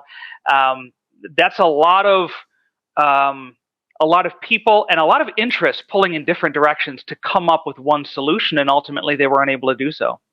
Yeah, and I mean, I think I talked when we had Rob Peterson on a couple weeks ago. This was before it all devolved finally, and I said, if the reaction that we've gotten online and seen, and again, that's a small, it's a vocal minority, but if the reaction that we've seen is any indication of how stubborn or strong-willed, right, the governors are and the team owners and stuff, that the fans are, right, that they're so, like you said, territorial, then I said, I can imagine they walked in and thought, hey, this would be a really fun thing to explore, and we're kind of met with a brick wall, and Mike had that, the quote that came out, that, oh, we showed them a bunch of different things and, we just couldn't get them on board. And I go, well, I have a feeling that it was a pretty strong, fight back from, Edmonton came out immediately after the Elks and said, we're pleased that they've moved along. Well, I mean, that was just one of the 9 teams, Mm-hmm. Yeah, I think from the beginning, I was more in favor of sort of an infrastructure sharing that would ease the financial burden on the XFL in getting started. And also, sort of allow the CFL to make some kind of inroads in the United States, whatever that looked like, right? So ultimately, it sounds like that's kind of where things had ended up in the discussion. It didn't sound like they got anything further than that, but I think that would have been good. And really, the XFL, we're going to talk about my column about the XFL's PR problem. Even something to that level, which is a lot smaller, the infrastructure deal that could have happened is a lot smaller than a lot of the merger talk that happened. But it would have allowed the XFL to walk away saying, hey, these 4 months were not in vain. We got something out of it. We weren't just dragging our feet or anything like that. And I think there are a lot of fans of the XFL who look at it and do feel like it was a wasted time because so much was put on hold for those talks. Yeah, and in relation to that, was it, I guess before we get into the column, was it surprising to you when the CFL came out and said, we're moving on with the season? Yes, the XFL provided, statements to the websites, right? But they never came out with anything. I mean, I think you even said in the column, even on the website right now, there's nothing's updated at all. I mean, was that surprising that we have not heard at all from them? On one hand, yes, but based on their track record in the last almost a year, I mean, we're coming up on a year now when Dany Garcia, Dwayne Johnson, and Redbird Capital took possession of the XFL, and their MO thus far has been to be quiet, to not leak anything, to not announce anything substantial, whether or not they have anything substantial to announce. But the CFL got the word out there first. It almost felt like, okay, the XFL had to make some sort of statement, and they did, but it was very minimal. Like you said, it's not on the website or anything like that. So from that standpoint, it was disappointing just from a public relations point of view that nothing more was put out besides that, and kind of, oh, by the way, we're starting in 2023 now. Yeah, it's saddening to me that something that is so fan focused as the XFL, right? It's not a big thing right now. There's not that many people talking about it. There's not that many, there's a and maybe that's their reasoning for not being more transparent and putting things out there more, that they just, part of it is, maybe there's not the clatter for it. Maybe that they don't see that interest right now in it. But I think also part of it is, we as XFL fans like to see this as a continuation of 2020. I think the new ownership sees this as something brand new from the ground up. And so I think there might be a little bit of a difference in how we versus how the ownership views what the upcoming XFL is going to be like. Yeah, it is. And we've equated it on the show before, where Vince McMahon, as big as the WWE is, right, is still run like a mom and pop shop, right? Vince has his hands in everything, very hands-on, where this is Megatron big, we have $4 billion. We're bringing in the executive producers of Monday Night Football, whatever, right? I mean, it's just not, Vince has always been that way, right? As big as he's ever wanted to be, it's still run like the shop down the street. Yeah, absolutely. And so you have all these competing interests, and I don't know enough about Redbird to know what their PR strategy has been for other entities that they've purchased and have run. But I think a lot of people took their cues, though, from what Dany Garcia spoke about in the numerous media interviews she did when she and the others purchased the XFL, that this is going to be super fan friendly, that this is going to be 365 days a year, 24/7 league that you won't be able to get out of your mind, sort of thing, right? And then to go almost a year since they purchased it and not hear any kind of substantial updates on what they're doing or where they are in terms of building this league, there's a disconnect there that I think fans are having trouble with. 100%. I mean, that yes, my thoughts equated down to 10 seconds. That was, so what do we do? I mean, your article, says, the interesting, PR strategy or lack thereof, right? I mean, what do we realistically expect? What do you think is beneficial for them to do? That's a good question. And it's hard because we just don't know where they are. We've gotten reporting from Mike Mitchell, who's done just a fantastic job staying on top of this, but really he's the only one. So there is not a lot of mainstream sports media interest in the XFL. There's not a lot of people following it besides Mike in terms of really digging into the details and talking with people off the record, on the record, associated with the XFL. So it could be that they just don't have anything to talk about. And, that in and of itself seems to me to be a problem a year into this thing, and to still not really have made any gains that you can talk about. And, maybe there's a strategy. Maybe they're going to just drop everything at once. Maybe they're filming everything for a documentary that they're going to put together, and they want to keep everything under wraps. So it's a surprise when they show this, the building of XFL 3.0 or whatever like that. So there are a couple halfway decent reasons why they may not be sharing anything with us at this time. But I don't think it makes it any less frustrating for fans. I think if they came out and said, look, we've got stuff going on, but we're keeping it under wraps because we want it to be a surprise when this comes out. Okay, I think fans would accept that. I think just to know that something is being worked on and that they're not sitting on their hands, which, personally, I don't think that's going on. But there are a number of fans who believe that, They're just, sitting in their offices with their feet up on their desks, twiddling their thumbs, letting time go by. And as time does go by, even some of the most hardcore of XFL fans are going to drop off in terms of interest. Well, and that's the problem. That was exactly my next question. I've seen the Jungle Cruise, whatever, right? Dwayne's new movie, right, with Emily Blunt. And right, I think they had filmed that pre-pandemic, whatever. They're trying to get it out now, right? So I've seen nothing but tweets from The Rock the last 2 weeks. Hey, Jungle, this movie's coming out. And I think a lot of people, and even like Mark Perry and stuff with us think, when The Rock wants to turn it on, they're going to turn it on. 10 million, whatever followers, all these millions of people.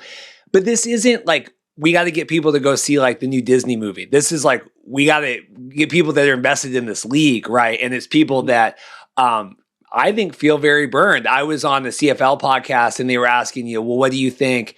I said, well, I think people are upset that The Rock, that they bought it, like you said, and the perceived notion is they're not doing anything.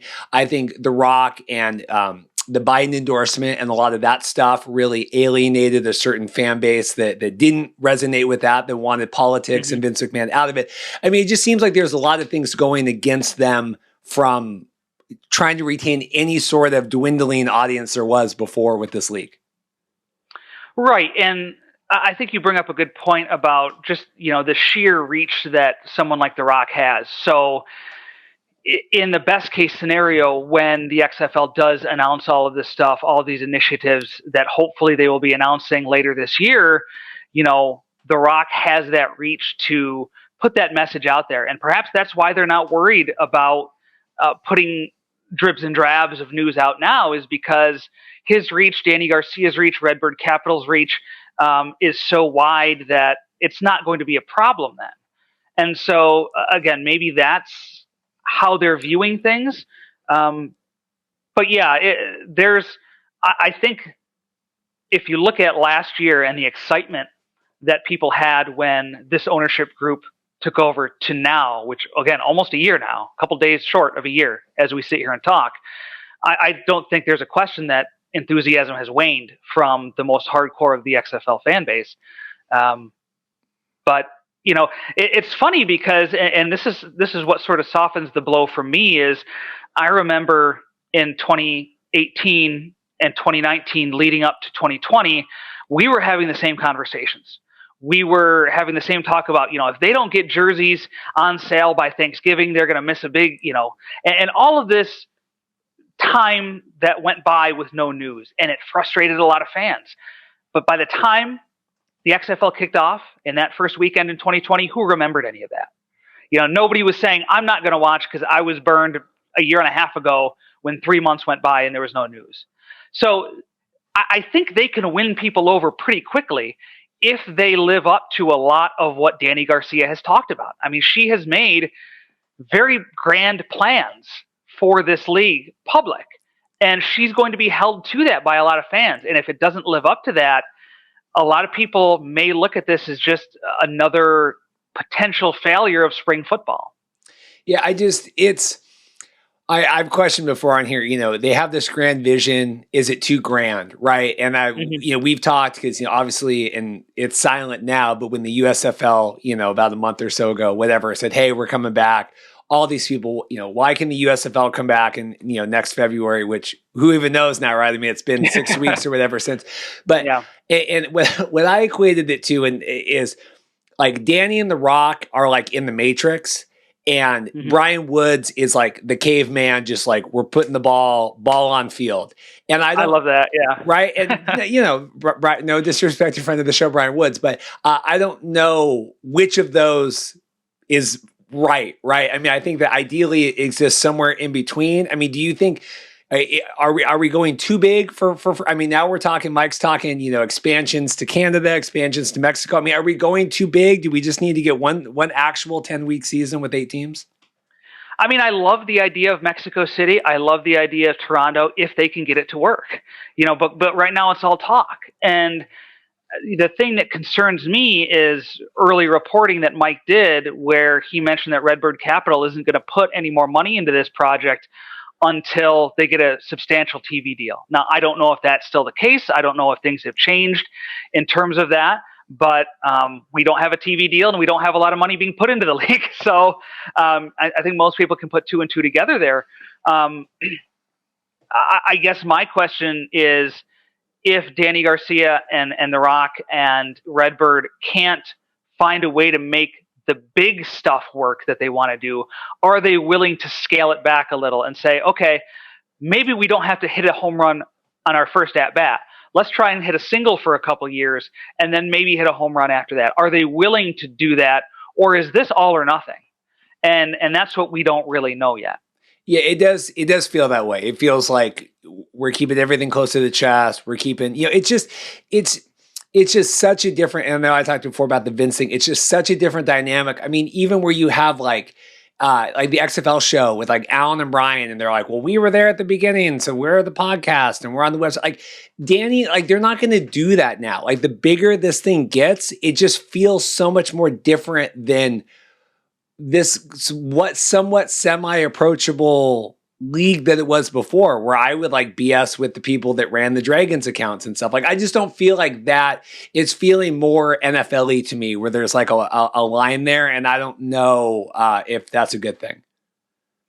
And we'll have to see. We'll have to see once things get announced how fan-friendly it is, how much they do reach out to a lot of the older fans. Like if they have if they have some of these franchises return, Seattle, St. Louis, a lot of the ones that were very successful, are those original season ticket holders going to have an opportunity to re-up?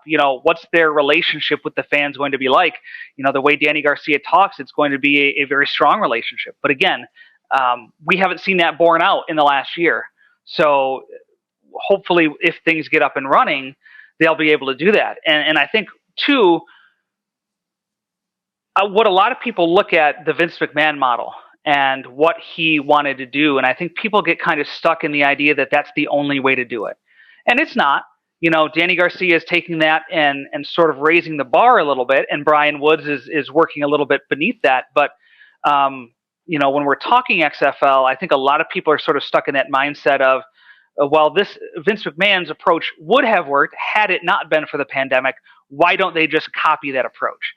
And, Dany Garcia and Dwayne Johnson did not buy the XFL to copy what Vince McMahon was doing. That's not their MO. So, I'm willing to go along for the ride, I guess, to see where this leads, just because I know that there's a lot of ways to skin a cat, and it doesn't have to be the way Vince McMahon did it. There are a number of ways to do this. But until we see it done, it isn't done, right? So that's ultimately put the money where the mouth is and show us what the product is going to be. Yeah, it is. It does feel like this. Well, that was how it was before. I mean, even we still and Mark on his podcast, we're with News Hub, but Mark will still talk like, well, they'll do the draft in October, and we'll do. I'm like, just because they did it one time. That's all. Well, the summer showcase, that last weekend. I'm like, it's not. This is just one way of doing it. But obviously, we're trying to use that as a way, to extrapolate kind of timelines for now. But I mean, it's so far off of any timeline now, and I do think that even like having the presidents and stuff. Like, do we need to have 18 presidents? Do we need to have all these things? I mean, I think that was a good idea to have community. Like Ryan Gustafson was a great. Kind of community figure for Seattle, and some of the other, Brian Michael Cooper and some of these guys were really good. But do we need to replicate that again? Like, I don't. It feels like it's becoming much less than what we knew it was before. Yeah, for sure. And I think as time went on, you were figuring, and no hires were being made, right? That was the key. That okay, this isn't just going to be run back 2020 with as many people as you can. Because if they wanted to do that, they could have done that in, 2022 if they wanted to. But that was not the plan. And I think there are very valuable people that worked on XFL 2020 that are still out there who may still have interest in working with them. But just like any new owner that takes over a company, they're going to want to put their people in place. And so I think there are going to still be a lot of people disappointed for the people holding on to the idea that when the XFL does get up and running for 2023, it's not going to be the 2020 club returning.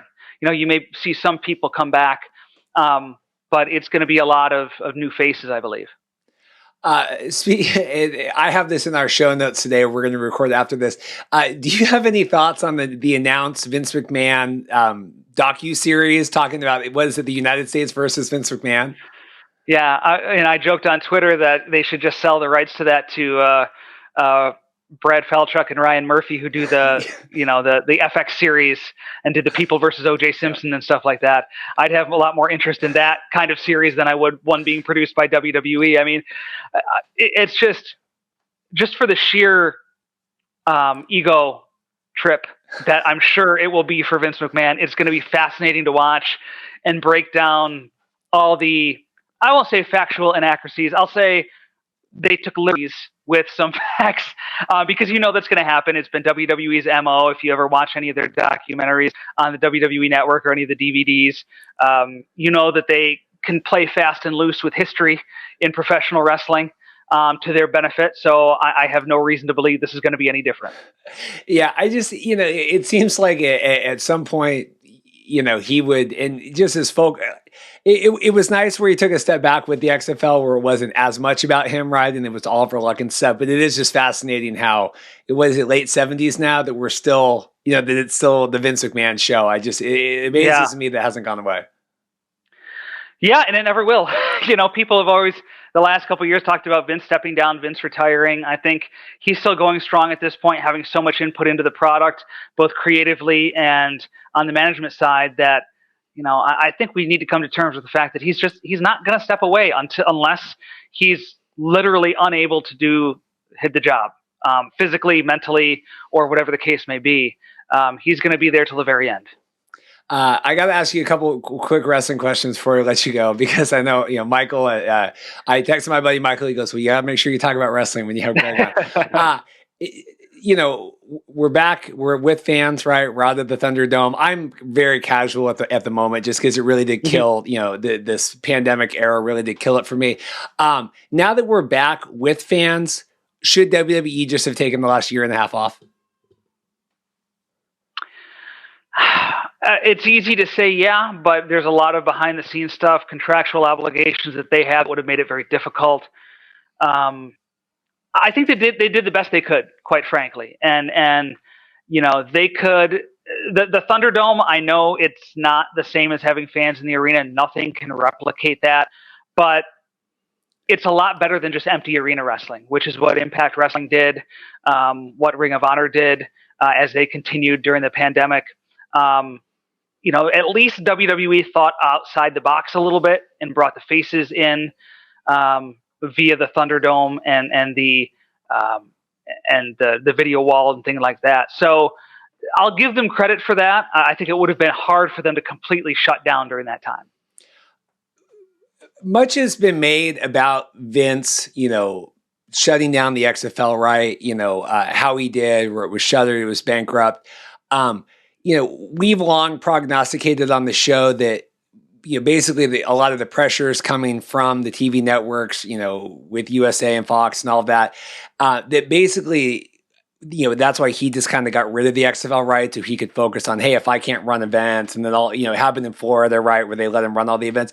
I mean, what is your take on that? I guess to get back a little bit to the XFL, why he shut down when he did and let it go as he did? Yeah, that's still a frustration for me. And again, it's not my money. He had set a certain amount of money aside for the XFL, and as a good businessman, he wasn't going to spend anything over that 3-year period. And when the pandemic hit, and it looked like he could potentially be losing some revenue here that wouldn't be made up with the money he had set aside, he just said, "Look, I'm backing away from it." And maybe that's Vince being a good businessman, but I look at what a lot of other companies have done, where they furloughed employees over the summer to kind of recalibrate and figure out where this pandemic was going and figure out how to run amidst it. I think he could have done that. Again, I don't know all the particulars and all the financial details behind it, but I'm surprised he didn't at least try to do that first. I think simply blaming the pandemic for the demise of the XFL is too simple. He was on the call that Donald Trump had as president with the leaders of the sports leagues. And I don't know if everything from that call has come out, but just based on the president's public posture at the time, he would have implored these companies to still keep going and to, not stop. Right. So it's interesting that as close to Trump as Vince is, that he sort of went against what we assumed that advice would have been. And also you have to look at this. This came during a time where WWE and Vince let go two very high-ranking executive vice presidents, longtime executive vice presidents in Michelle Wilson and George Barrios. And that greatly affected the WWE stock price, which of course greatly affected Vince McMahon's personal wealth. So I think Dave Meltzer put it that, it's easier to lose $300 million on the XFL investment when you're worth $5 billion than it is to lose $300 million when you're worth $3 billion. And that could have been part of the math that Vince took into account when he shut down the XFL, that all of a sudden the WWE, and by virtue him, were not worth as much. And all of a sudden the money that he was spending on the XFL became more important to him. So again, kind of circling back to my original point, I think it's just too simple to blame COVID-19 and the pandemic for shutting down the XFL. I think there was more in play. Last question for me. I thank you so, gracious with your time. I really appreciate it. And I'm sure, you get these, I can only imagine all that. I was thinking back, do you remember Boris from, was it Boris from Chicago that would call in all the time? Does he still call in? Yeah. He's called in the last couple WWE pay-per-views, actually. And it's funny because he'll say, I didn't watch the pay-per-view, but, and then he'll go off on this tangent, and I'm like, vintage Boris, So doesn't like John Cena, doesn't like Roman Reigns. That's the crux of his argument usually when he calls into Wrestling Night in America that I host on the Torch family of podcasts. So there was a very long period where we didn't hear from Boris, or at least I didn't. I don't know if he called into the other podcasts, but he's been back the last few pay-per-views. Yeah, because it was always, seeing the turning heel. I'm always going to go VIP next month. And then I didn't actually watch the show. I go, man, he's always one paycheck away from getting that. My question for you, and this is, we were in San Jose for the Seth Rollins cash in, where Roman was going to be crowned. Oh, beautiful. We were in, I'm very anti-Roman. We were in Dallas when they had the 18-hour show, right? And Roman finally went over. And then we were there for the Brock Lesnar, the New Orleans stuff. Now that we are, Roman's heel now, it's 8 years in. I know you get asked this all the time, but was that collateral worth to get to like what we have Roman now and all the bodies that have been strewn along the way? Well, that's the frustrating thing, right? Is that people who had been calling for Roman Reigns to turn heel all those years were right. And this is the end result, which is Roman Reigns doing not only the best work of his career, but perhaps the best work of anyone in WWE right now, from a character standpoint, from an in-ring standpoint. So we could have had this 5 years ago. And I think that's the frustration is, you look at some, like you said, the collateral damage of the people who were not pushed as top baby faces because Roman Reigns was the focus. And if Reigns was a heel, what great baby faces could WWE have made in that time when they spent all that effort on Roman Reigns and the suffer and succotash stuff and the stuff where they clearly had no idea what they were doing with him. Like they were throwing anything against the wall to get people to cheer him. And so, and I get it. Fans were wrong about John Cena. Fans wanted John Cena to turn heel all those years ago. And sticking as a babyface was probably the right move in the long run for him. We can say that now. But we can also say that fans were right about Roman Reigns, that the best thing to do would have been turn him heel, if for no other reason than fans would have eventually been clamoring for him as a babyface. And I think that's what's going to end up happening here is down the line, maybe not next year, maybe in 2023, fans are really going to want to cheer Roman Reigns as a babyface. And so WWE will have gotten what they wanted all along in the end. Yeah, as someone who hated Cena for so many years, and when he went over, was it like him and Triple H in Detroit or whatever, and he got booed at the Hall of Fame. And as someone, I hated Cena as much as you could ever hate Cena, and to cheer him now, I was just gonna say I could never see myself cheering Roman Reigns, but you never know. Yeah, strange things can happen. Okay, final question. I lied. How excited are you for Punk and Bryan Danielson in AEW, presumably the night before SummerSlam, right? Yeah, I'm not sure exactly when. It sounds like Punk will be free starting in August. They just announced last night that the second episode of AEW Rampage, which is their second show, their 1 hour show on Friday nights, which will debut next month, is going to be from the United Center in Chicago. So a lot of people are putting two and two together. They dropped some hints last night on Dynamite that CM Punk is all but signed, sealed, and delivered. And AEW has a lot of momentum right now. We'll see what the rating is for last night's show, but they had a very strong rating the week before. They're challenging Raw and SmackDown in some of the key demographics ratings-wise. And so, CM Punk and Bryan Danielson, I think, I'm not going to say that's going to put them over the top and that's what's going to lead to them beating WWE in the ratings or anything like that. But those are difference makers. I think it's absolutely a fact that they can be difference makers. So it's about to get real interesting if they are indeed headed to AEW, which all signs point to that being a fact. But it's going to get real interesting here real soon in the WWE versus AEW. I don't know if I will call it a war yet, but let's just say it's a battle. It's going. Yeah, I think it was last week. It was the 10-year whatever for Money in the Bank with Punk and all of that. And Paul, my co-host, and I would lament forever what a wasted opportunity all that was, and the Rey Mysterios of it, and Punk coming back and everything else. I mean, I think that there was such money there, and I don't know. Punk's really old, so I mean, it's been a long time. Yeah, it's going to be interesting when he does come in. What's his role? Is he babyface or heel? I think if he comes in that episode of Rampage in Chicago, no doubt he's going to be babyface, but he could turn heel soon after that. How long is he in for? Like, what's his contract? Is he in for every week? Is he in for just the big shows? What does that look like?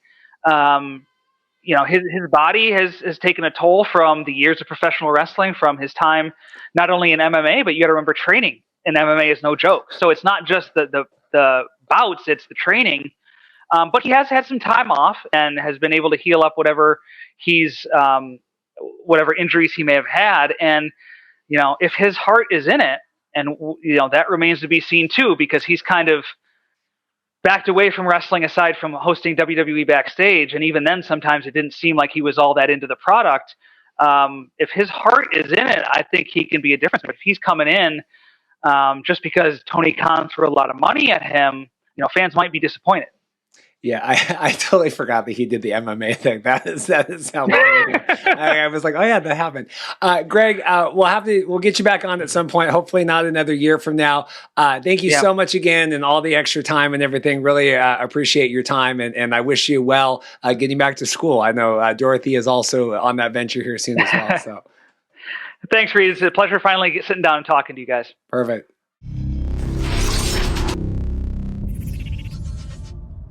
Welcome back. Thanks to everyone. I'm really glad we could get Greg on finally. We got a little AEW WWE talk there at the end. I hope if you I presume you wouldn't skip any of the interviews, but anyway, great stuff with Ed talking about the Blue Bombers, and then Joey with the Alouettes, and then Greg with all that stuff. Well done knowledge. I really like Greg. So. I kind of got ahead of myself here by mentioning Arash and saying that Josh Johnson's trying out for the Jets. I'm sorry for skipping some steps here. I didn't even read that part, but now I'm reading it. And it feels so good to say it a second time. Hopefully Arash joins us at Casa de Markcast when we go for the Grey Cup. I don't know if that's going to be a possibility. I don't know if he realizes this next time we'll be prepared and we'll slap him all around. But hey, whatever it is. Josh Johnson trying out with the Jets. This makes a lot of sense. First off, I don't know why they have not signed Zach Wilson to a contract. The Jets drafted Zach Wilson number 2. Well, they just did. They today. They just barely did. Yeah, okay. Today. Well, yesterday. No, they hadn't yet. They hadn't yesterday. Yeah, this is airing Friday, so as of Thursday, they did sign. Okay. It just happened. I'm telling you. There you go. Finally ends. Okay, well, there you go. Breaking news for Reed on the podcast. I was too busy talking to Greg.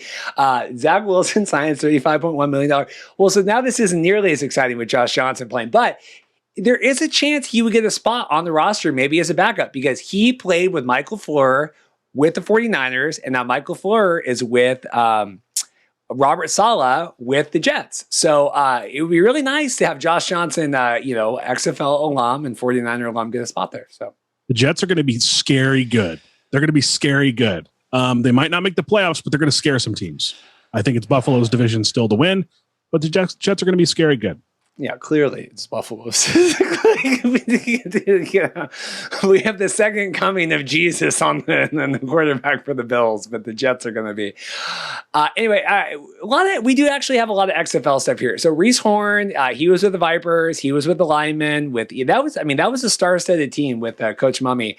He got signed to the Bengals as a wide receiver. Congratulations to Reece. Paul, you're a baseball fan. What do you think about the Cleveland Guardians? As someone who has spent time in the Cleveland Indians organization, albeit for like 5-6 weeks, the jersey's hanging on the wall. I'm not getting rid of it. It still proudly hangs, and it still shows Chief Wahoo. It's just, it's part of history that I'm not choosing to forget. I do like the name. It's based after those big concrete statues that are on the bridge. Those are the Guardians. So it's kind of based on that. It's kind of like a landmark thing. I like the name. I think it's overdue. Atlanta's probably next. This is going to continue to happen unless certain teams like the University of Utah does donate to the Ute tribe in Utah. That's why they're able to keep the name. But this is going to continue to happen. Spoiler alert. I mean, this is not good news for the New York Guardians, as Mark Perry always says, Guardians. But, I'm telling you guys, as Bob Dylan once sang, the times they are a-changing. And I have a feeling that there's going to be many changes coming with the XFL stuff. Greg and I talked about that on the interview. Everyone looks at the Vince McMahon playbook and well, this is what they did. And they had the draft in October. And that means that they're going to this is totally different. It's you can't, we're past the point now of, some XFL podcasts are okay, well, this time in, April 18th of 2018, what were we doing? I'm it's totally different. It's a totally different playbook. We're getting on that. Anyway, so yeah, bad news for the Cleveland Guardians. What do you think about Tom Brady calling Doug Flutie one of the greatest football players ever? I don't disagree with that. I mean, Doug Flutie had some memorable things that have happened in his career. I mean, when he played at Boston College, he, upset Miami, which was a powerhouse at the time. The dude's got great numbers. He's been incredible. I think he's the last person in NFL history to do the drop kick extra point thing that he did. I think he did in the playoffs when he was playing for New England. I might be wrong, but if my memory serves me correctly, that's what he's known for. He's known for a lot of that great stuff. So I completely agree with Tom Brady's assessment, although Tom Brady is still the GOAT. Yeah, I just bring this up because obviously Doug Flutie is involved with the USFL. Doug Flutie is was involved with the XFL. I did not realize that he was Brady's backup in 2005 in this last season. I had no idea that Doug Flutie was Brady's backup. And that was the drop kick that they scored for the extra point. Because in the NFL, the snapper holds the ball, not the snapper. I'm sorry, the quarterback holds the ball, or the punter, whoever the place kicker decides. But you can drop the ball on the ground and then kick it off the bounce, kind of like they do in Canada. I'm told. And you get extra. I don't know this rule. Then you get an extra point.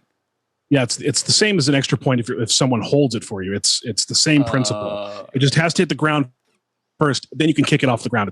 It's a skill. That's a skill. Yeah, let's just go. Here's something exciting. I will say, kudos for us at XFL News Hub and Josh Davis.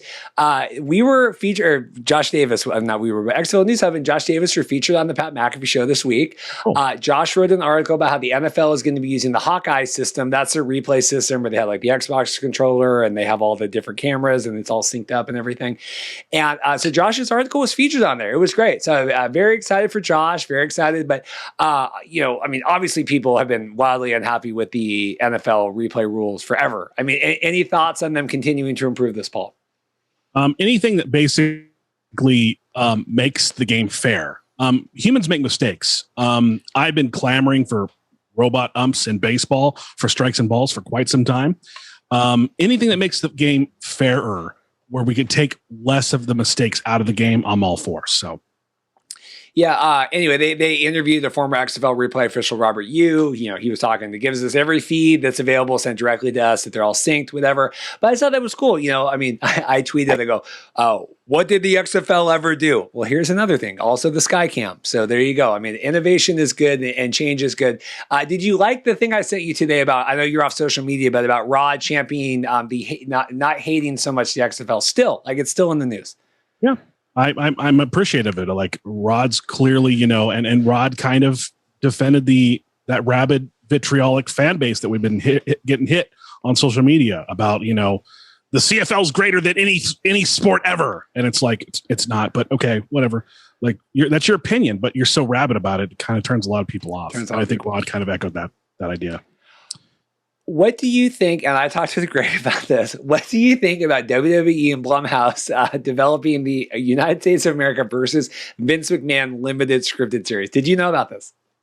I did know about this, and I think it's going to be completely slanted. It's going to be like, it's going to probably, it feels like American Crime Story, but yet completely slanted in Vince's favor when, come on, we know, come on. Yeah, so Vince back in the 90s was accused of, this. There was a big story, steroid scandal, right? Hulk Hogan, there was a big Supreme Court. And Vince really thought he was going to jail. I mean, really, really, really thought he was going to prison for a long time and skirted out of that. But I'll watch it. I'm watching it. Who plays Vince definitely check McMahon? it. I don't know, man. That's a good question. Like, is James Woods still alive? He is, but I don't think he gets, he doesn't get jobs anymore. He's pretty radical, right? He kind of went out off the deep. He kind of went far right, and it happens. I could just see. I was trying to think of visually, who could be. Well, I guess it's young Vince McMahon though. I guess it's not. I was thinking current. I mean, Vince McMahon at the time still looked, relatively old. He's never looked great. No, he's always. Well, I mean, no, I think definitely, it's a situation where he's had a great physique forever, but it's interesting. I don't know who would, maybe Vince Vaughn. I could see Vince Vaughn doing it. That would be hot. That would be great. That would be a stunt casting. I hope it's not like a wrestler. I hope it's not because it's all in or whatever. Just the last note, XFL. And I think we can throw all the spring league stuff and get out of here. Head coach Ron Rivera is beyond frustrated, and we care about Ron Rivera because he coaches, Washington football team, Taylor Heineke, also it's my team, that many players on his team were unvaccinated. They're at only 60% of their players, Paul. That's very disrespectful to Ron, who's a cancer survivor and is high, very high risk in one of those high risk categories. I'm not sure how old Ron is. I can check real quick, but I think Ron might be, in kind of like a double situation where he's 59, so he's almost 60, so he's going to be in a situation where he's twofold very high risk. So come on, guys, support your coach, get vaccinated. Well, I saw yesterday Cardinals are at 90%, so to that's like the other end of the scale where they're quite good. It's like a handful of players that aren't. They're at 90% because their stadium's only going to be 10% full, so that's cool. The Cardinals are the biggest bandwagoning fans in all of NFL. Basically, any Phoenix team. Let me explain this to you. In 2001, when the stupid Phoenix Diamondbacks, I don't call them the Arizona Diamondbacks. Reed just left. He's like, Paul's going to go on a rant right now. When the stupid Phoenix Diamondbacks went to the NLCS, then to the World Series where they beat my beloved New York Yankees. In the NLCS, they were giving tickets away to get people into the field, right? So imagine you're seeing people get interviewed on TV. They're like, oh, we've been going to games all year. No, you haven't. You're liars. Phoenix, biggest bandwagon sports area ever. And we saw that with the NBA. Dorothy and I have gone through a couple of Mariners games lately. Speaking of the Diamondbacks and Randy Johnson, I did show her the famous Randy Johnson bird video. I was at the park when that happened. That's crazy. She didn't know that. Dorothy's a beloved bird fan and did not know. If you guys haven't seen that, Randy Johnson is good. Like literally, if you go into YouTube and you just type in Randy Johnson, it's bird. It's bird. It's bird. Happened in my hometown of Tucson, Arizona. I was there when it happened, and I was like, "What?" I was shocked. What? Anyway, but also just to end this with Ron Rivera, that was also when like Dwayne Haskins went to the strip club last year and all that. That's why that was also so disconcerting, is because they were in COVID protocol and your head coach is immunocompromised and you're going to strip clubs on your day off celebrating wins, and then hey, guess what? You got cut, buddy. So like Dwayne. Anyway, last couple notes. This, not as you listen to this, but as we record it, this day in history, July 29th, 1986, a jury of 6 found the NFL guilty of acting as a monopoly and sided with the USFL. And the USFL won $3 because it was tripled thanks to the antitrust law. But this is the first USFL news we have in weeks. I've added this section to the Google Doc, but there you go. This day in history. The year I was born, so 35 years ago. I was born on July 1st, but that's interesting. You were 4 weeks old. I was 4 weeks old. I remember it like I was. Like you were 4 weeks old. Yeah, exactly. Couple signings here. It looks like DeQuan Hampton from USC has signed with the champion Buccaneers and the Jousters. That's why it's on here. He's on the Jousters. Also on the Jousters, Bunmi Rotimi. I hope I got your name right. Is signing with Reed's Washington football team. Yeah. Congrats. There you go. So a couple other things. This just came in as we went on. Everyone's, what's going on with MLFB? Josh Davis just posted this today because they did their filings. They did their 10K filing today. Basically, the MLFB has finally put a kibosh on this year. They talked about playing in the summer. They are going to be coming back in supposedly April of 22, competing with the USFL and all the other things. But they basically just released this long statement. If you go to Josh's Twitter, but it was saying financial difficulties with COVID, and they didn't know about fans, and it was going to cost more than $3 million to do a trial season. But the interesting takeaway from this that the reporters had was, if you look at the filing, which is public, if you look on the SEC filing, just how expensive it is to run a sports league and launch a sports league. And so I hope our friend Brian Woods is paying attention. So Rob and Patrick Dees. And then last note on this is interesting if you care about any elf coverage. Italy has issued a ban on players you can't go play an elf. Interesting. Can they do that? I think they might get sued. Well, it says late last week, the Italian Federation of American Football, FIDAF, Federazione Italiana di American Football, announced that anyone playing in the European League of Football, ELF, will be banned from playing in any Italian league or for the Italian national team. The members have the duty to participate in events. They can't, if it's not approved by them, they can't play in them and then come back. That might be a lawsuit. That might be another lawsuit. It just doesn't seem like they can do that. I don't know. I when Josh sent that over, I said, see, it's all fun and games until someone invokes the bylaws, and then they go, actually, is this like all the dogs go to heaven? Like, you can never go back. You can never come back. Like, if you go play an elf, then you I like the reference. That's solid work. You can never come back. Charlie, Charlie. Want to thank everybody for sticking through our technical issues and tuning into the Markcast. Want to thank our guests again, Ed Tait, Joey Alfieri, and Greg Parks. I would call Greg a friend of the show now. I think he would be okay with that. I'm glad you finally worked that out, and your 8-year plus VIP membership to Wade Keller, your boy, has paid off some dividends. We're really happy about that. Yeah, I looked it up. It was like it's like $1,000 I probably paid over the years. Wow. $5 a month for 8 years, 9 years. Yeah. Doing the math here. I'm doing $9.99. I think it's $9.99. Go VIP $9.99. Yeah, it's about $1,000. So speaking of subscribing to us, please subscribe to us on YouTube. We got some giveaways coming up. We got the Spring League merch that we still have there that we're waiting for 1,500. We've got a couple jerseys. Well, we got the one jersey we're giving away at 1,500. We'll give another away at 2,000. But again, like and subscribe to us on YouTube. Hit those notifications. And hopefully you'll be one of the people that wins one of those gifts if you subscribe to us. So with that being said, I want to thank everybody for tuning in, and we'll see you next week.